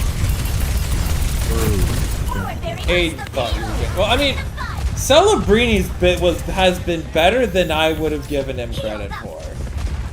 Yeah. It's just like, to me, when I hear #1 overall and I don't hear CHL player, I'm not very high on them because, like, historically, they've never been good. But I do need to be more aware of what the NCAA currently has. I think there's more of an attraction for a player to go play in the NCAA than the CHL. Because I think now you guys are getting a higher level of education, and now that they're taking full advantage of that, and yeah. And not to mention, now that when you're done your CHL career, when you're 21, after your overager season, you can go play college ball for 2 years and still be eligible to be... Well, you would sign as a free agent at the NHL level. Right, But usually I'm just most saying, those guys they don't have a use high balls ceiling. in hockey. So... I'm on fire. What else is new? Also, oh fuck the Flyers. I forgot the Flyers. Isn't Matai Mitchkov so good? He's so good. I like how good Mitchkov is. And I like how good the Flyers are now that they've freed themselves from the shackles of Chuck Fletcher, who is, and I quote, a flaming pile of garbage as a hockey general manager. Yeah, they're probably pretty thankful for that. Also, like, again, the thing that I would give this regime absolute credit for is the fact that they got Mitchkov this year. Do you want to know what that took for that to happen to begin with? It enlightened me. So, essentially, what Mitchkov had at the time of his selected draft process, he had a 3-year contract with SKSA St. Petersburg. And this is just typical Russian hockey culture, they can't stand losing their players to North America. They just tell me about can't. it. And like, if you think of it, this is also only amplified when... This is only really ever now amplified now more than ever because of the ongoing conflict with Russia and Ukraine. So think of, you know how Kirill Kaprizov, there was this big mystery because he's had to completely move his life to North America, or he was going to be potentially drafted to go fight in the army. Yeah, I remember that, and it turns out Kirill Kaprizov is based, and he's learning English, and also he's very, seems like a very nice dude. Yeah, I like his Kirill Kaprizov is good as a player, but like to get the full context of, you're taking a guy, and again, this is just from what NHL scouts have seen. If people knew that you were able to, because again, at the time of the draft, it was Connor Bedard's draft year, I had pegged Michkov and Connor Bedard as the same tier. They were the same tier. Like, you guys don't know how really good that draft class was. You had to number one, like players that would have gone number one overall, right? And then several players that would have gone one overall at any other year if like two guys weren't on that list. So the Flyers were taking a massive gamble because that contract was a 3-year deal, and those are hard to break. And especially the thing with it is that Russia, right? Russia, like the KHL, it is so hard to get ice time. You're most likely a fourth line player. And especially if you're someone who's at the high ceiling like Michkov, you're better off right? You might as well go play in North America than play in Russia, because you're probably going to get slightly more minutes in North America than you do in Russia, right? Like, you're not even going to go to their tier 2 league in Russia. There's no way in hell they're going to send you there to continue to develop it, because most times when players are drafted the NHL, because like they're 18, they're not like the NFL where they're like 20, 22, and 23. You essentially have kids that need that ice time. You got kids that need to be top line minutes wherever they can get it. And that's why oftentimes, right, we don't see them, we'll see them getting a look with the NHL team. Like I know Callum Ritchie, the Colorado Avalanche gave him a look early this year, but it was under 10 games, and then they send him back to his junior club, right? But with Michkov, there was just this big unknown with it, right? Like, as I said, yes, he's got the franchise ceiling, but I think his floor was much larger too. Because say in theory, in 3 years, you have Michkov finally comes over, which he finishes his contract, and that's if he decides to not re-sign with them, right?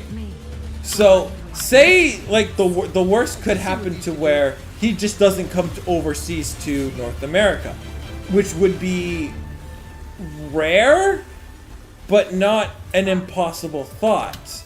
And then you add the fact of, well, he's been in Russia for so long, how does he adapt to the North American game? Because Europe and North America play two very different styles of hockey. Very different. There's a lot more 3-on-3 in Russia. Mm-hmm. Well, not to mention that too, it's like the rinks are a lot wider. It's more about defense than offense, right? Where if you look at just like your average Canadian Hockey League game, those are high-scoring games, right? It's very common to have multiple players be over a point per game. It's not far-fetched to have like players have 100 seasons. Like Bedard's rookie year, it was the unfortunate 5 souls and a goaltender that have to defend this young kid. Right? Where in Europe, it's more slow paced. Sometimes you're playing with adults, sometimes you're not. It is something that you're gonna have to look out for. So you don't know. Basically, it's like the Ducks. You don't know if Michkov was gonna need time in the AHL, which hey, you're gonna have to wait longer, which means that Michkov sounds better as like a second round pick. Because you don't know, right? You don't know where he's going to be as in terms of a player. But good news is the Flyers did wonders and stayed apparently in constant communication with the organization and managed to work out a deal for SKA St. Petersburg to break the contract with him and allow him to sign his ELC with the Flyers. I give full credit to this to the current front office. They did a fantastic job, and especially since the Flyers are at like you compare from the Flyers to the Blackhawks, they're straight up at like just different. They're at different stages of their rebuilds. I think the Flyers are a goaltender and a couple defensive pieces away from really competing with the world. And I think they're going to be really good when all those pieces are together. But it's just going to take some it's just going to take some time to get there. And the fact that he is here, that Michkov is here. They managed to get him to North America. Hats off to them. Like this is round of applause to the front office for Florida. Because this is, believe me, was not easy to do. It was not easy to do, and Philadelphia pulled it off. Well done to the Flyers organization.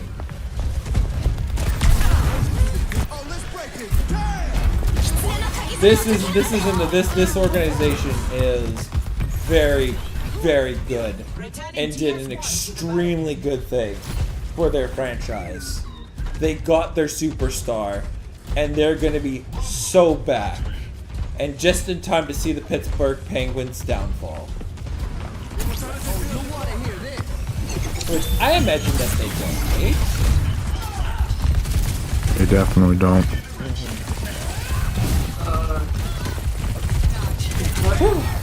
This ends now. Did we end the podcast? Yeah! I'm exhausted.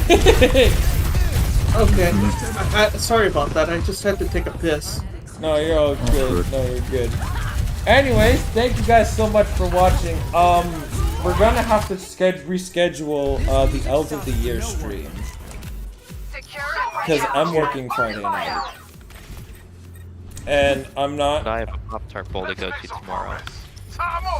So, what's everybody's availability looking like on the 31st? The 31st, I do have, I am available, but heads up, I do have this thing every year where I do a video game all-nighter from 7 p.m. to 7 a.m. Are you okay with playing video games and talking about Elves of the Year? I'm literally doing that right now. Are you okay? Would you be able to have like a piece of paper and be able to rank people's elves from 1 to 5? It would be a challenge, kinda, but you know. Doable. We'll just have to see if it's good with Taegan. Okay with Taegan. Because I know he left. I want to see what his schedule looks like. Because I think I want, because like I feel really bad if I have to say, hey, I told you I'm unavailable Friday nights. But like to me, it's you fucking jackass. Get on with the prison systems already, so you can have nights free. You fucking dipshit. And I go, yeah, I know. I'm gonna do it tomorrow.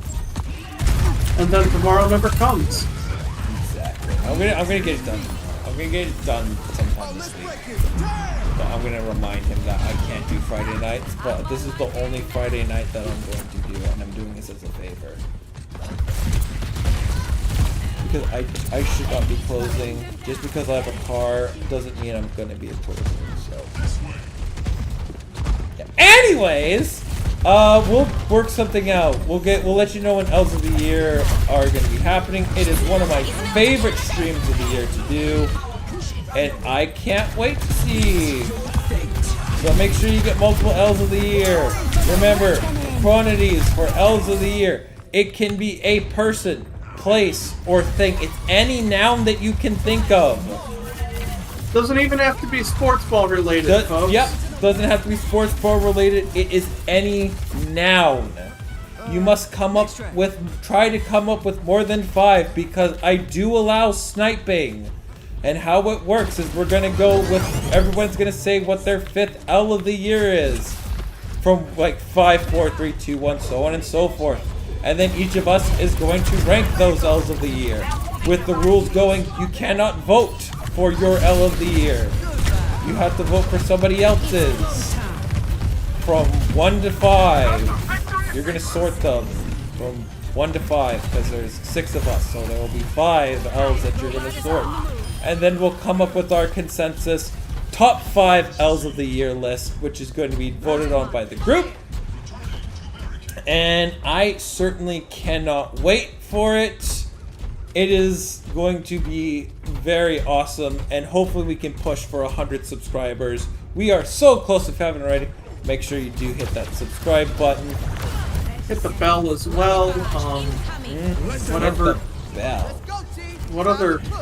Whatever other cringy YouTubers tell you to do, we're gonna do it. I'm just stalling for time to let this game of Overwatch end. I've got 15 seconds left. Also, dick, butt, poop. Poop. Oh yeah, for pick'ems, there's a real brawl for second place between me and Spencer right now. Oh, really? Yeah, we're separated by like 2 points. No doubt. Nick has significantly, he's won. Yeah. He's the gonna winner. get that $50. I'll pay him $50 once I get more settled in. I paid him before. He knows I'm good for it. He knows I'm good for it. I did pay him, so I'll send him money again. Also, thank you all so much for showing up. But Nick, for do you the, mind if I wait till like the dollar is not dog shit?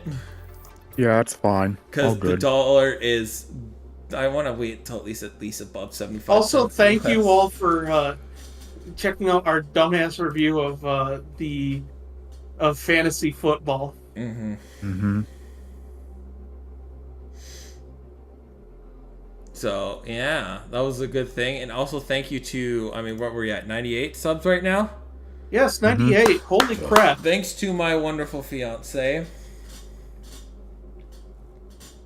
So, anyways, we're gonna head out. Next stream will be, because we're probably not gonna stream next Friday. Next stream will be the L's of the Year. I can't wait for this stream. This stream is my favorite stream to do every single year. It's gonna be the 3rd annual L's of the Year. Who's and there L? might actually be some football to talk about as well. Yeah, we're probably gonna dedicate an entire one for the principal's office too. Yeah, principal's office is going to be fun, and so is talking about the NFC North dogfight. Vikings and Lions brawl. That's gonna be more fun than a barrel of monkeys, I tell you what.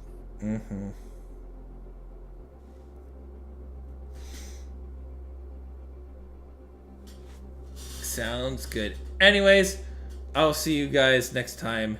Take care of yourselves and have yourselves a damn good one. Bye, fuckers. Bye.